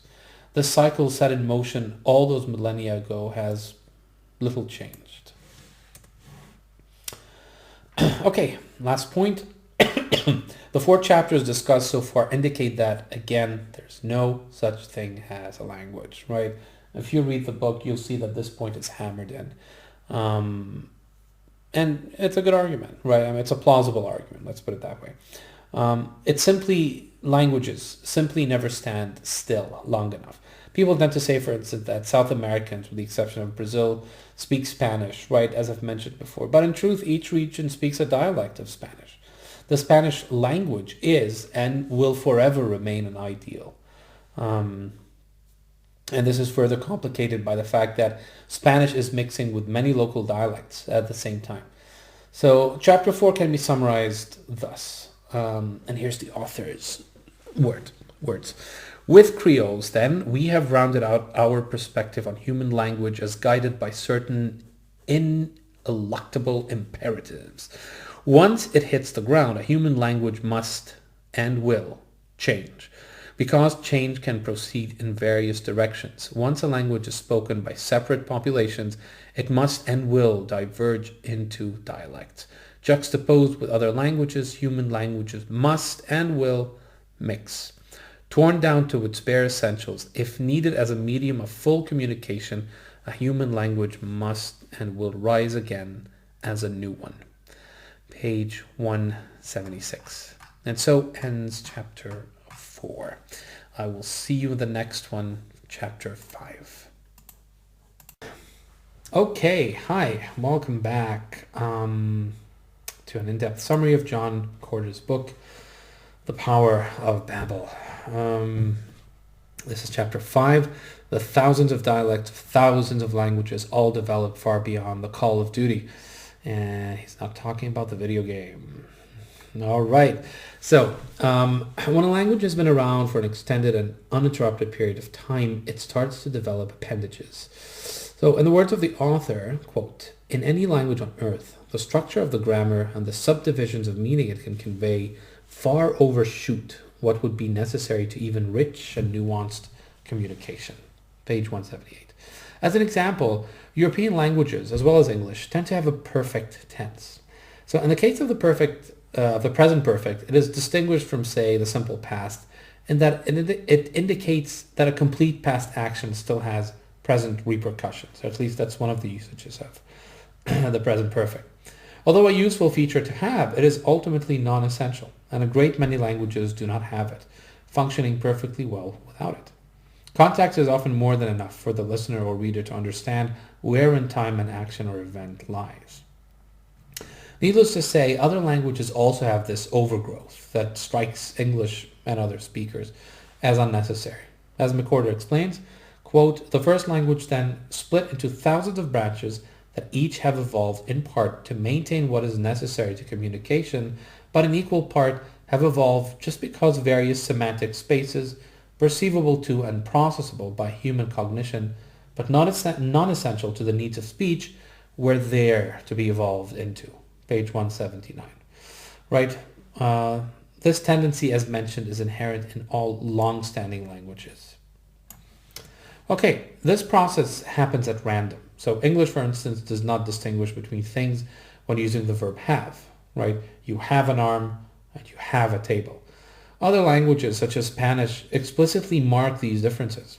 This does not mean that English is backward or poor, simply that it did not head in this particular grammatical direction. Obviously, an English speaker knows, right, that there's a fundamental difference in the relationship between one's arm and a table. It's just that the language does not require explicit marking. There are other examples as well. In many European languages, reflexivity is more pervasive than in most other languages, including English. So English uses reflexivity mostly for emphasis, right? She told me herself that she's gotten married, or I myself will speak to the emperor, right? These sentences are grammatically and pragmatically sound without the reflexive pronouns. They're fine, right? Not so, in French, right, where you cannot merely say I slip, right, je glisse, but must instead say je me glisse, as in I myself have slipped. The reason for this in the mind of a French speaker is that, after all, you did not make someone else slip, right? In French, if one says je glisse, as in I slip, the listener or reader expects a whom or what to follow, right? Whom did you make slip, for instance?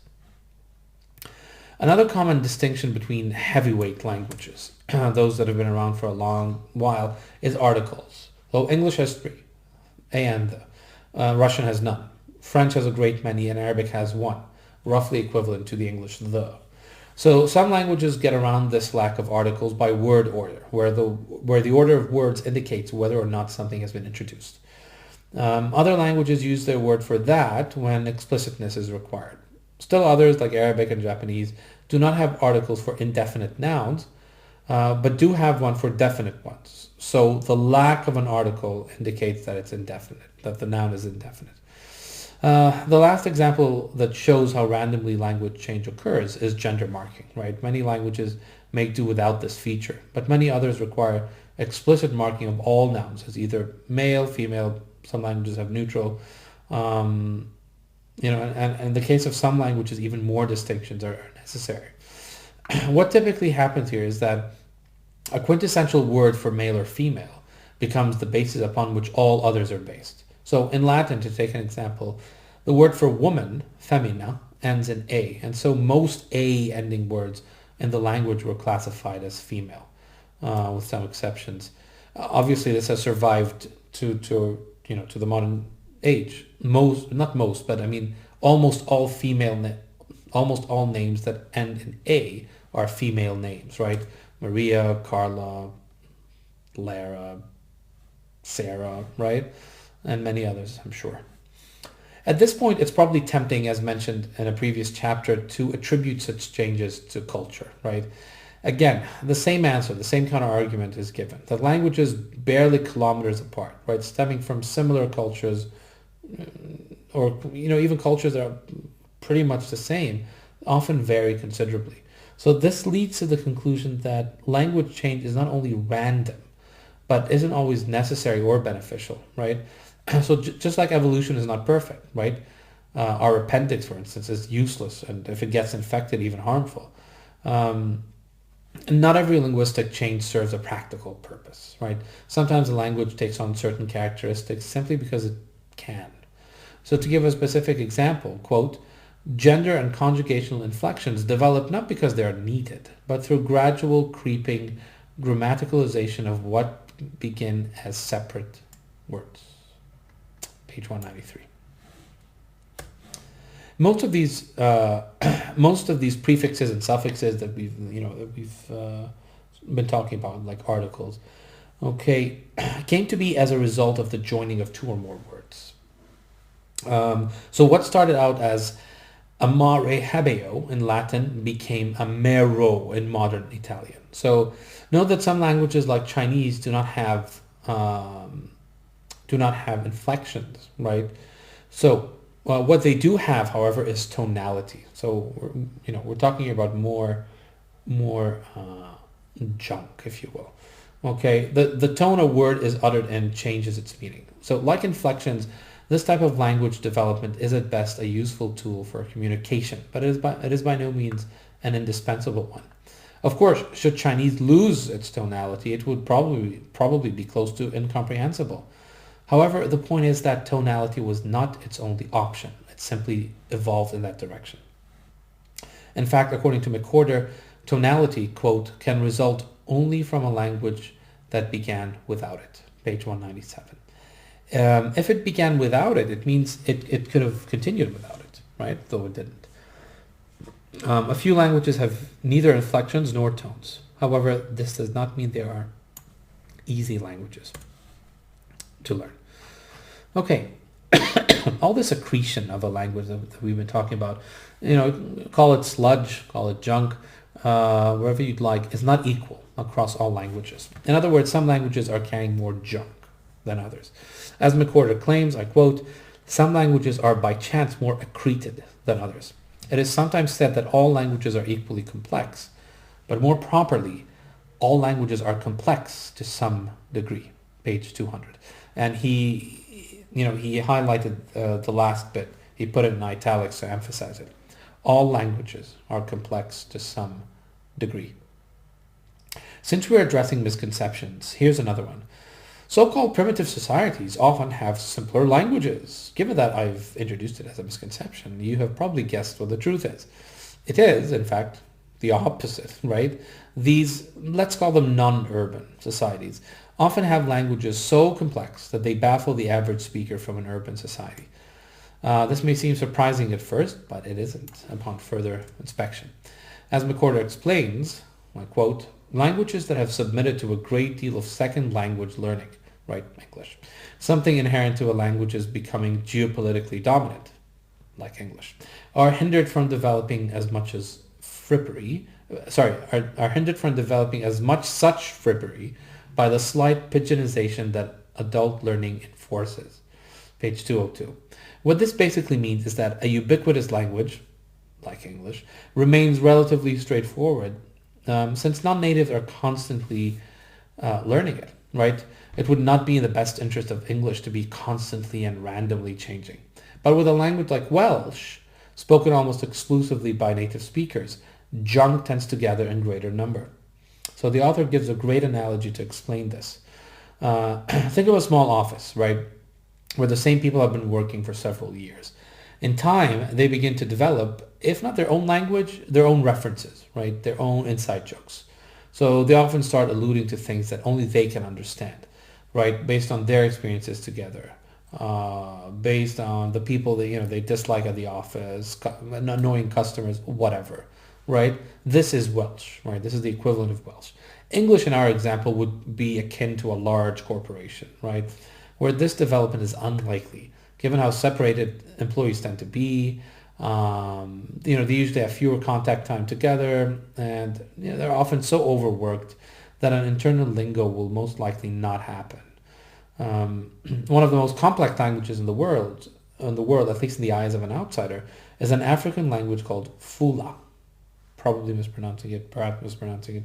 Okay, Fula, not sure. Because speakers of Fula usually only communicate with other speakers of Fula, the language has become quite random and complex.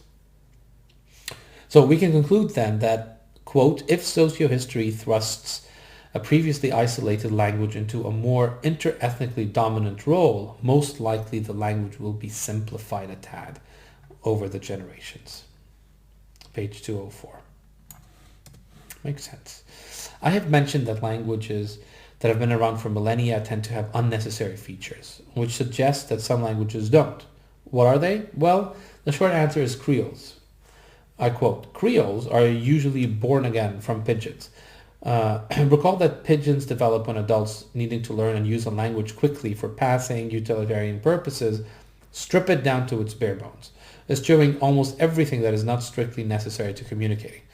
This process naturally means that most or all inflections have to go. Page 206. Looked at another way, creoles walk that fine line between a rudimentary pidgin and a complex language. They can convey nuanced meaning, but are not burdened with a plethora of irregularities like millennia-old languages. Another tendency that old languages have is hard to trace prefixes or suffixes, coupled with a root word. For instance, understatement makes sense. But what about understand? Why is standing under something a mark of comprehension, right? So this linguistic inclination, quote, is essentially as inevitable as the fact that iron will rust. For in time, a language will have developed semantically messy prefix-suffix plus root combinations. Page 209. This is yet another sign that a language is millennia old. Changes like this, where understand has ceased to have meaning for a native speaker when broken down, can only happen through slow incremental changes that occur over many, many generations. A Creole like Tocqueville, for example, hasn't been around for 200 years, and as a Creole, it has existed for even less than that. So such an abrupt change like understand would be unlikely to make it into Tocqueville. For now at least, Tocqueville's prefixes and suffixes behave in predictable ways. But if it survives as a language, this will most likely not be the case in, say, 1,000 years. Therefore, I quote, any language in the world that has no inflections, tone to distinguish words or express grammatical features or semantically unpredictable prefix/suffix plus root combinations is a Creole. Page 211.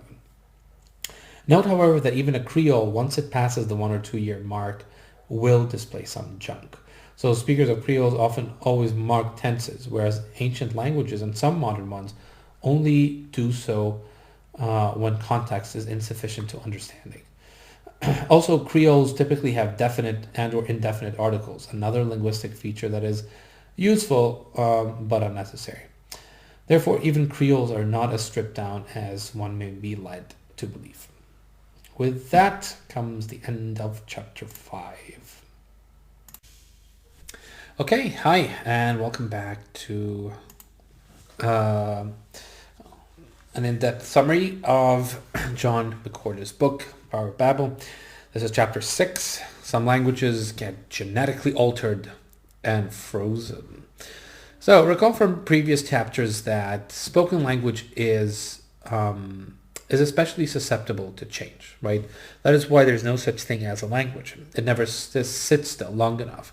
And so it is at best a dialect. That having been said, linguistic change, except perhaps in the case of slang, happens so gradually for most of us as to be imperceptible. We don't feel it.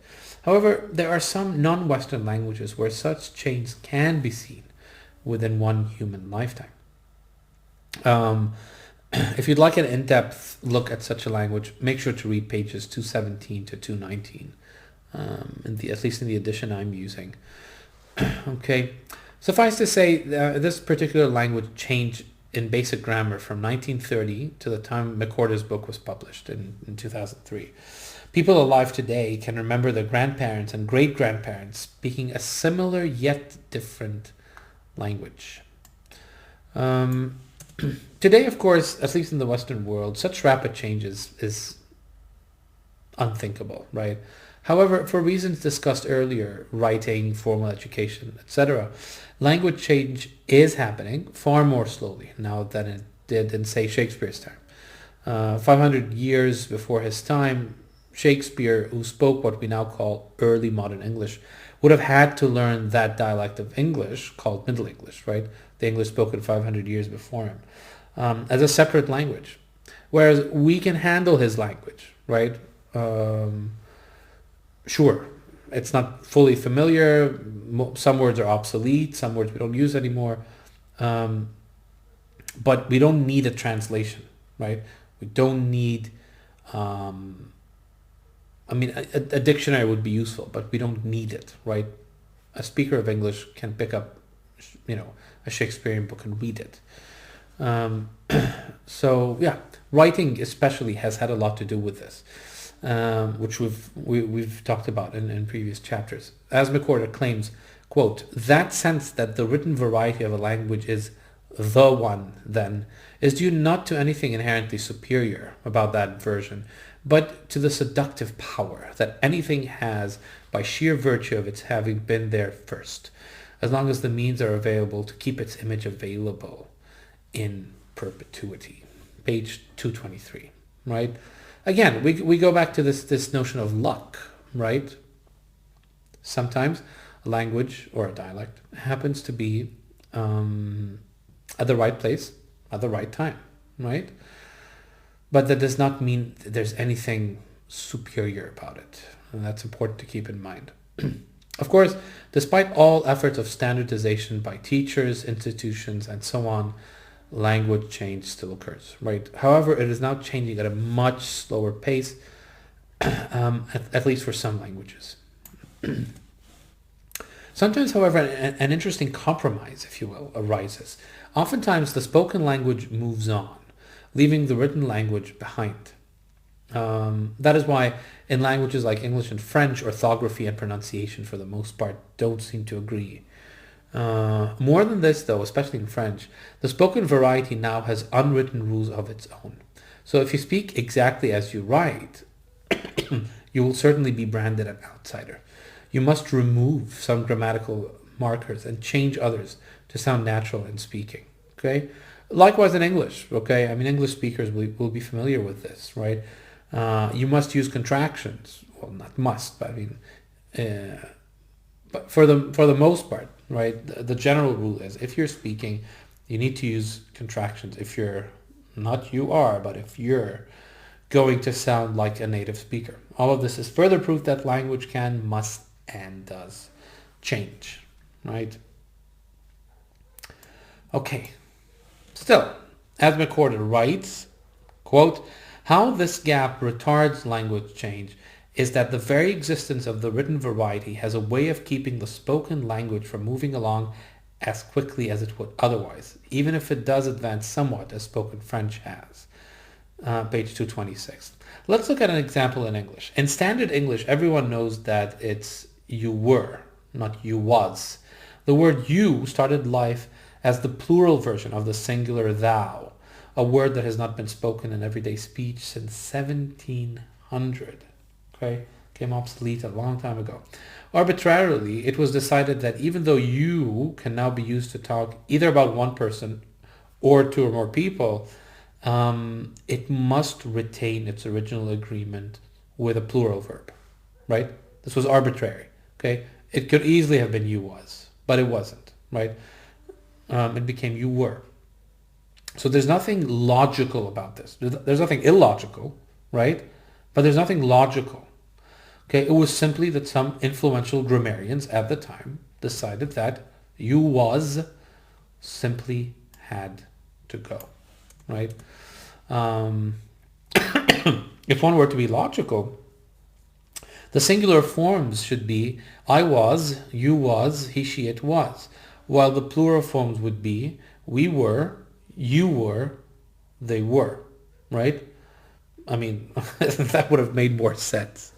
But, were it not for writing, the spoken language would have almost certainly taken this course, where you was became the standard. However, McWhorter informs us that, and I quote, what we possess as the soul of respectability in the language of our moment then is ultimately merely this year's fashions, with the fashions of a certain year frozen into place by widespread literacy. Page 231. Said another way, there are numerous grammatical paths a language can take, and usually someone pushes it in one direction or another, even though no direction is intrinsically superior, right?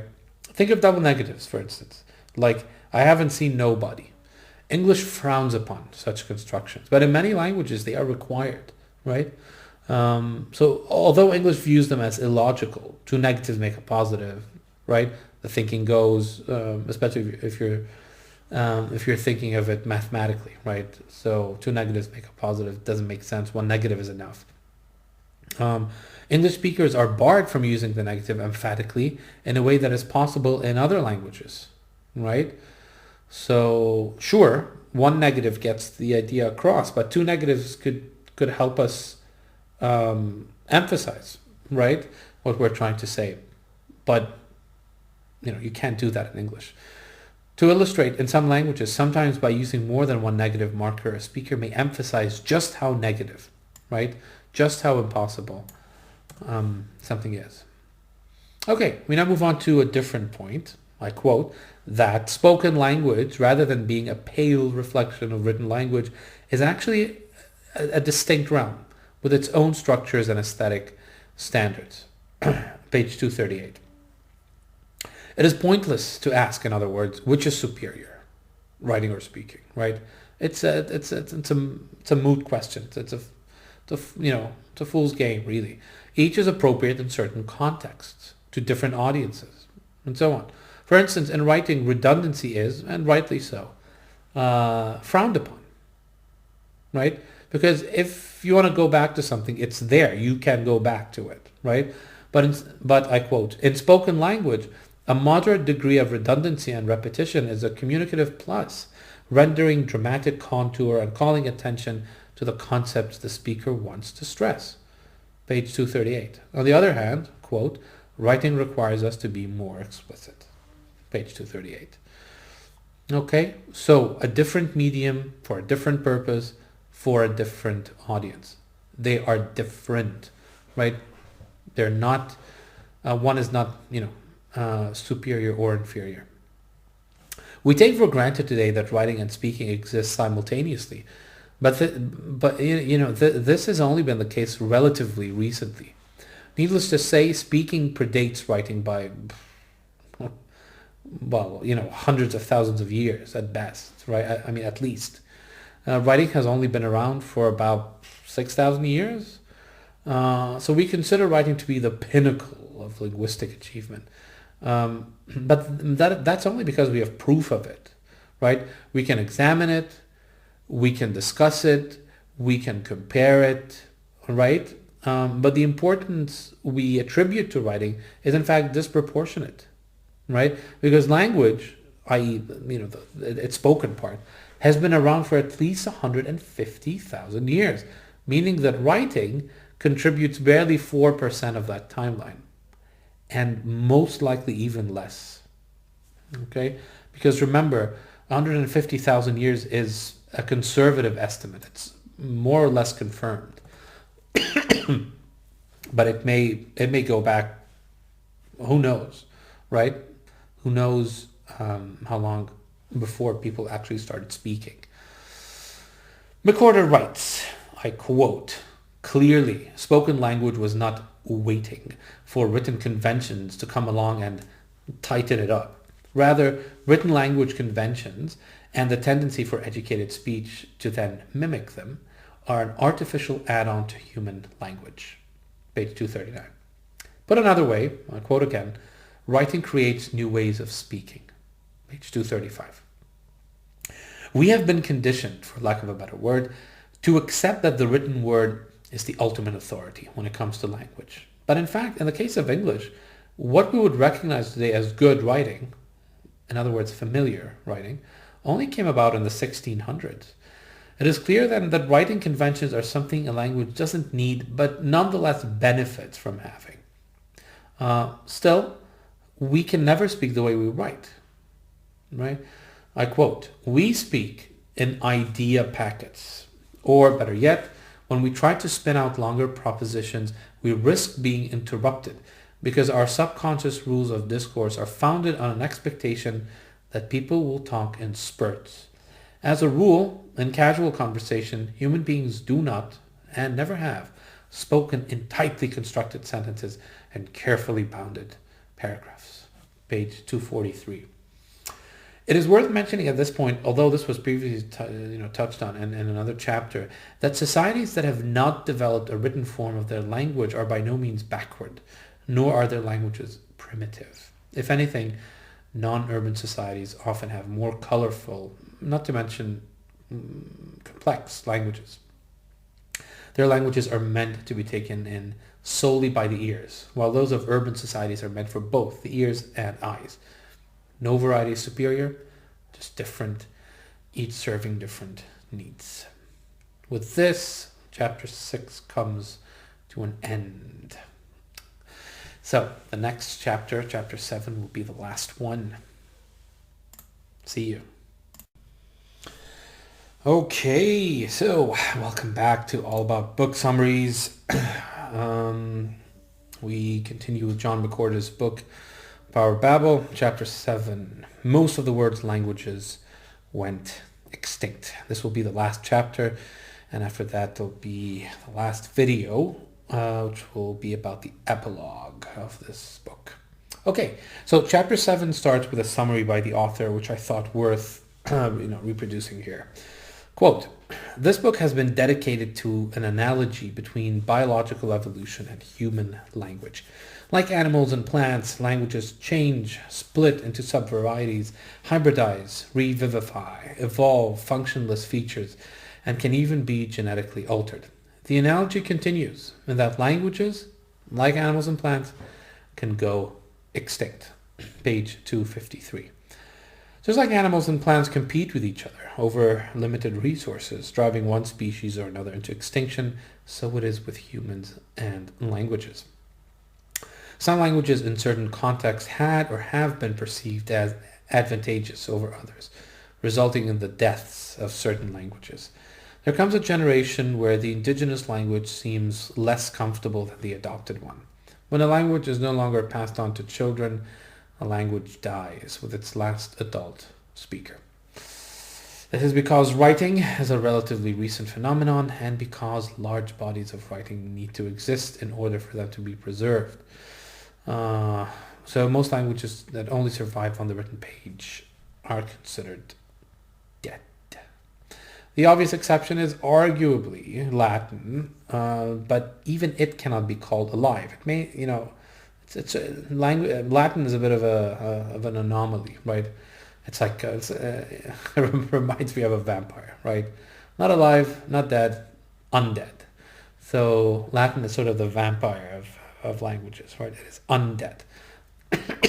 Quote, languages die when others take their place. Page 255. French, Italian, and other languages long ago rose to take the place of Latin. So, dead or undead, well, up for debate. Certainly not alive, though. Just as animals and plants have naturally vanished, both gradually at times and suddenly and catastrophically at others, so it is with languages. Be it through oppression, slavery, or conquest, some languages have not had the luxury of dying a slow death. It is a natural assumption that in today's world of increased awareness of the importance of human diversity, coupled with the global reduction in active warfare, languages are dying more slowly than they used to, right? And that preserving them is relatively easy with the available technology and therefore taken for granted. Sadly, this is not the case.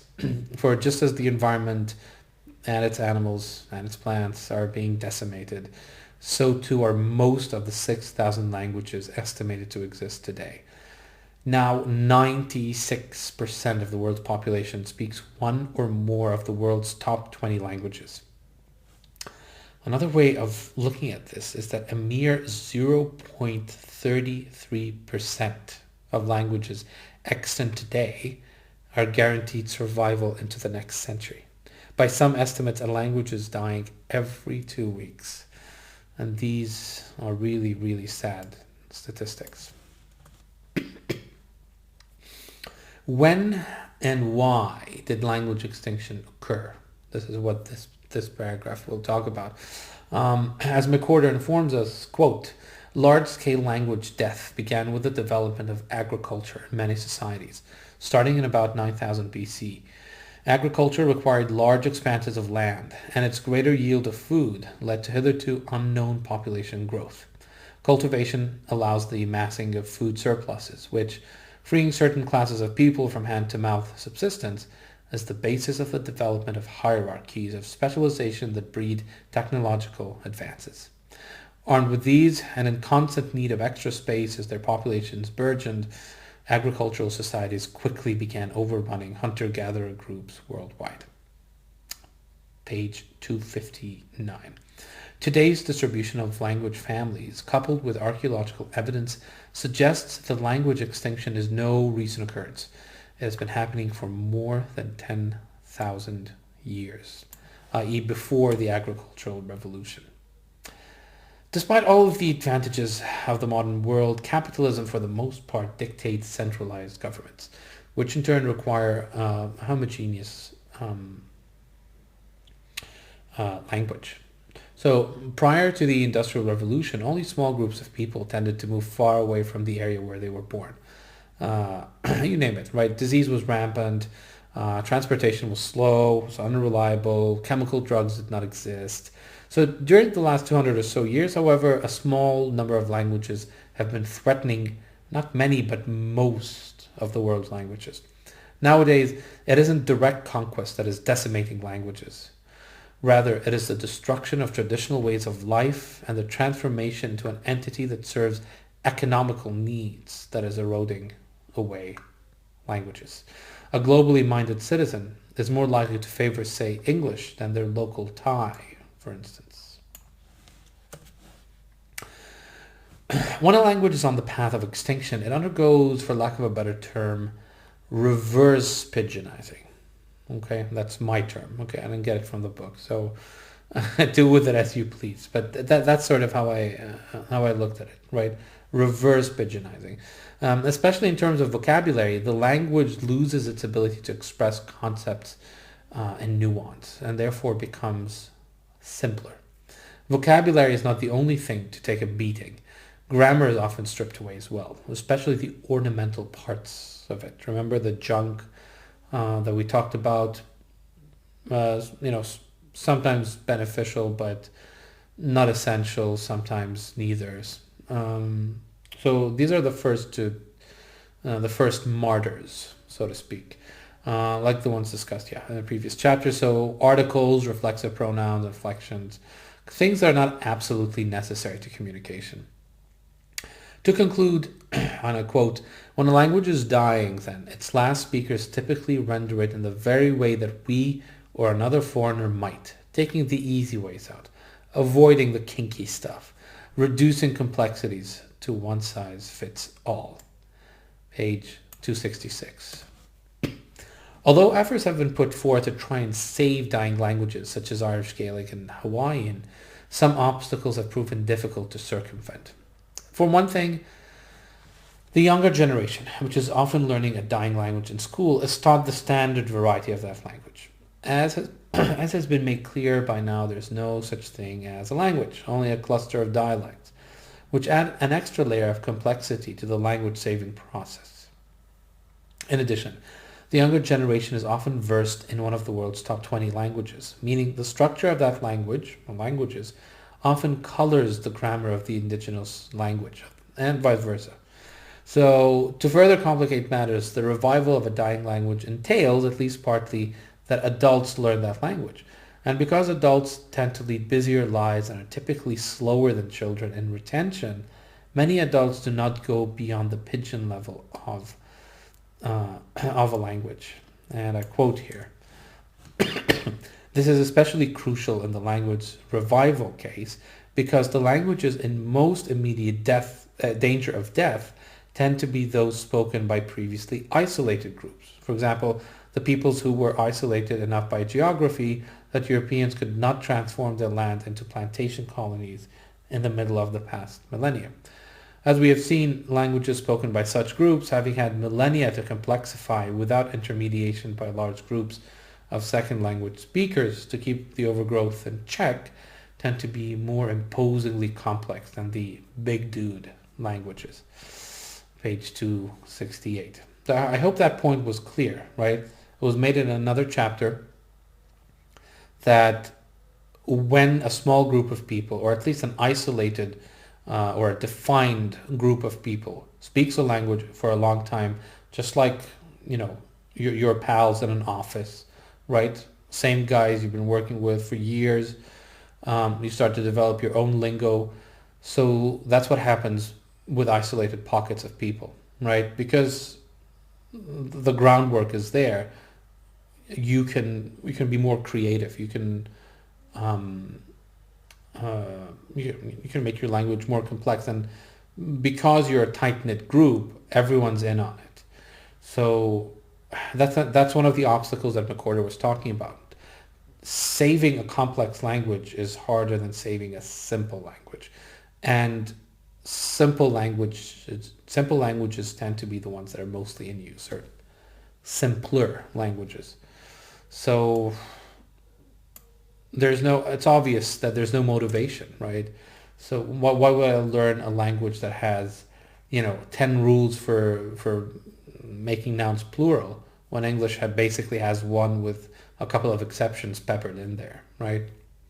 You lose your motivation, I suppose.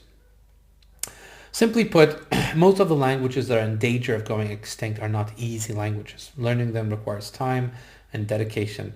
And apart from bragging rights and a sense of identity and cultural belonging, they offer little in terms of economic advantages, right? We've seen those languages, Fula, right, and others. I mean, it's nice to know Fula, but that's it. It's nice, right? There's no practical benefit to it. To expect communities on a large scale to devote the time and resources necessary to mastering a language is ambitious, to say the least. Another obstacle to learning a dying language is the reaction of the elderly speakers of that language. Because the younger generation now often learns a dominant language, and because they identify, at least to some extent, with the culture of that language, older fluent speakers tend to frown upon their use of the language, aware that it is different and subsequently dismissing it as impure, right? A problem we've seen before, I think in one of the first chapters, right? Almost every generation, right,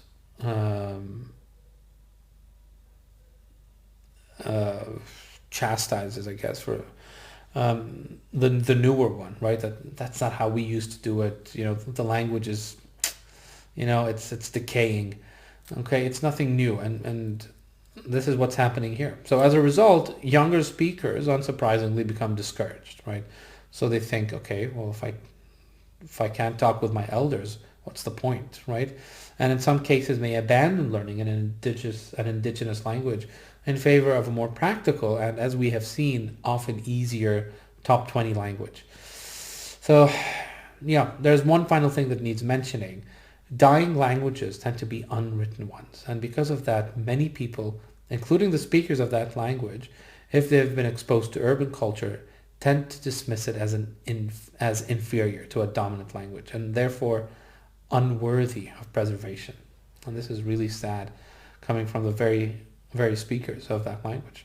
As McWhorter claims, quote, many communities resist efforts to revive their dying languages out of a sense that the languages are incompatible with the upward mobility they seek. Page 271. This brings us to our next major point. Why do people make a conscious decision to abandon their native languages? Historically, of course, people were punished for speaking their non-standard language, but this has been banned in most places now. Quote, today, language abandonment happens as a result of the pervasive effects of first world imperialism. The language of the dominant power, written, spoken by the wealthy, and broadcast constantly on radio and television, quite often comes to be associated with legitimacy, the cosmopolitan, and success. Almost inevitably, the home language is recast as basically not that, and thus antithetical to survival under the best possible conditions. Page 272. Needless to say, speaking English does not make you smarter, or more successful for that matter, but there's certainly an unfounded belief for many people that it does, or at least gives the impression that it does. The world's top 20 languages are more appealing for many, and as a result, they are steadily whittling away at most other languages, intentionally or not. Oh boy, sad chapter, isn't it? Not to mention a long one. Bear with me. There are some optimistic language revivalists who claim that language diversity is indeed still taking place, albeit in large industrialized cities. This happens, they claim, when people from many walks of life come together in a metropolis to find work. However, there's no practical way for 6,000 languages to commingle. Children of parents who speak a language other than a top 21 often live in an environment that is a far cry from the one the native language sprang from, and are therefore far more likely to speak what their peers are speaking. Makes sense. The need to belong and be accepted trumps the desire to maintain the languages and heritage of one's parents. If they do pick up an indigenous language, they're very unlikely to pass it on to their own children, being more comfortable in their adopted urban language. It is no exaggeration then to claim that if all 6,000 or so languages are to remain alive, the world would have to remain untouched by the influence of developed countries. Although many Westerners long for the idyllic life, most are unaware of the drawbacks inherent to societies lacking modern amenities, with rampant diseases and an appalling treatment of women by modern standards. It should come as no surprise that many people prefer living in first world countries, despite all of their downsides. To conclude, the survival of most languages extant today requires that societies remain isolated, and in today's globalized world, this is unlikely to remain so for very long. McWhorter refers to a book called Vanishing Voices by stating, quote, that any realistic worldwide language revival effort must take place within a general initiative allowing indigenous groups to continue living on their lands within their own cultures. Nettle and Romaine, the authors of the book, view language death as a symptom of the larger process of the rape of the world's landscapes and the destruction of the cultures that once thrived within them, driven by the insatiable capitalist thirst for natural resources and the often brutally centralized control necessary to ensure its continual slaking. Pages 275 to 276. The authors believe that a compromise can be reached, where people are encouraged to stay on their land while partaking in the world economy by learning a language like English. Unfortunately, both the corporate-run Western governments and the often dictatorial regimes entrenched in developing ones have little concern for things like minority rights and cultural diversity. There are three possible outcomes for the world's endangered languages. The first one is that a language will either survive or be formally taught. This has happened to languages like Irish, Breton, Maori, Welsh, and Hawaiian. However, probably the only success story is that of Hebrew, whose exceptional situation made its full revival possible. The people who first moved to Israel spoke a myriad of different languages, making the adoption of an official language expedient. Also, because of its religious associations, many Jews felt it necessary to speak it fluently. Such good fortune is not the case in Ireland, Wales, and so on. The second situation sees some languages surviving, quote, only as living taught languages, page 279. In other words, they will not make a complete comeback like Hebrew did, but will not be forever lost. In the best case scenario, governments in places like Papua New Guinea, with its 800 or so languages, will assist and encourage indigenous speakers to retain their culture and land, and therefore their languages. In the worst case scenario, if capitalism continues unabated, some preservation of the languages would happen, at least so that descendants can learn most of their native tongue in a formal setting. So that's the second best case.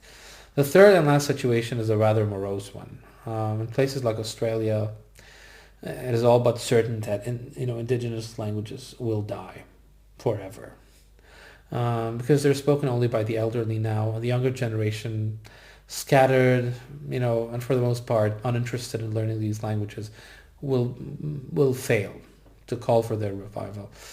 As McWhorter puts it, quote, in general, it would appear that the linguistic landscape of the future will be a less diverse and somewhat blander one than has existed until now.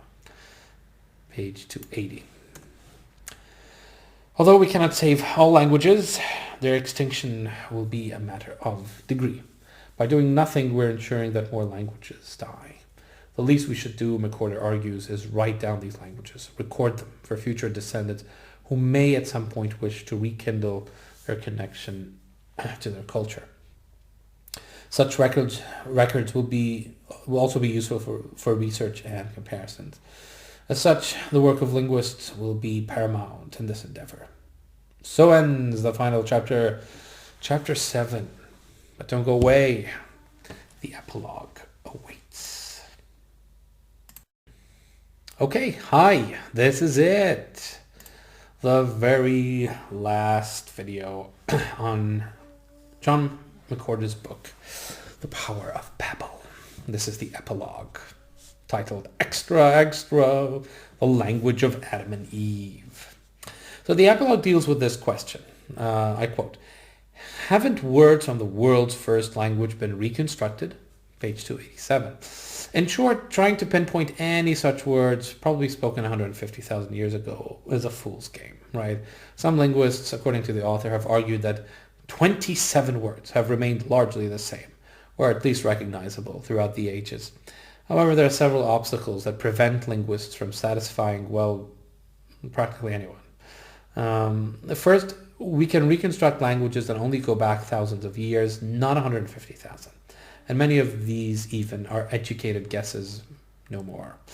Moreover, hundreds, if not thousands, of language families have gone extinct even during these few thousand years, resulting in linguistic gaps that are all but impossible to account for. McWhorter reminds us of something worth mentioning, even in a summary. that we should not reject a theory just because it goes against what we have believed for a long time. Galileo, Darwin, and others were often ostracized during their lifetimes because of the radical, though ultimately true, ideas they proposed. That having been said, and despite approaching the topic of the first words from the first language with an open mind, there are some currently insurmountable hurdles, hurdles that prevent any satisfactory answer. The main challenge is that linguists cannot reconstruct anything from that long-lost language. To take a more recent example, the English word every was once ever each. If this weren't written down, there would be no way for the linguist to know that every once existed as two words, never mind knowing what those two words were. Another complication is that ancient languages were not written down. And as we saw, when no written standard variety arises, languages change far more freely. Right? There's nothing to anchor them anymore. Again, for better or worse, right? So therefore, figuring out what the first words were like is quite impossible. In fact, because languages continually change, quote, that not a single form of proto-world would survive is precisely what we would expect, right? Page 292. So if we accept McWhorter's theory, right, that languages, must and do change, right, we would not expect anything to survive from 150,000 years ago, right? It will be changed, but it would not be the same, even if we managed to go back in time, say. Anyway, some linguists have produced a counter-argument that a lack of change should not be treated as a lack of evidence, but evidence in and of itself. In other words, if a word has not changed, based on the fact that many disparate languages still retain an element of it, one should accept this, even in the absence of an explanation. Tempting though this may be, it cannot be accepted. Quote, because of the fact that there are several thousand languages, all of them the product of several tens of thousands of years of evolution, it's not that words and some of them might coincide, but that we would expect them to. In other words, for no words to coincide would be unusual and would in itself constitute a mystery to be investigated. Page 293. There are only so many sounds the human vocal system can produce, so many possible consonant and vowel combinations, that an overlap of words is all but inevitable. Right? Makes sense. Also, quote, it is impossible to distinguish between significant and chance resemblances. Page 297. Some linguists have pointed out, for example, that the word for water is similar across many languages. However, this cannot be taken as proof that the first ever word to be used to refer to water was, in this case, aqua. So, yeah. The possibility of coincidence aside, something else needs to be taken into account. Language mixing.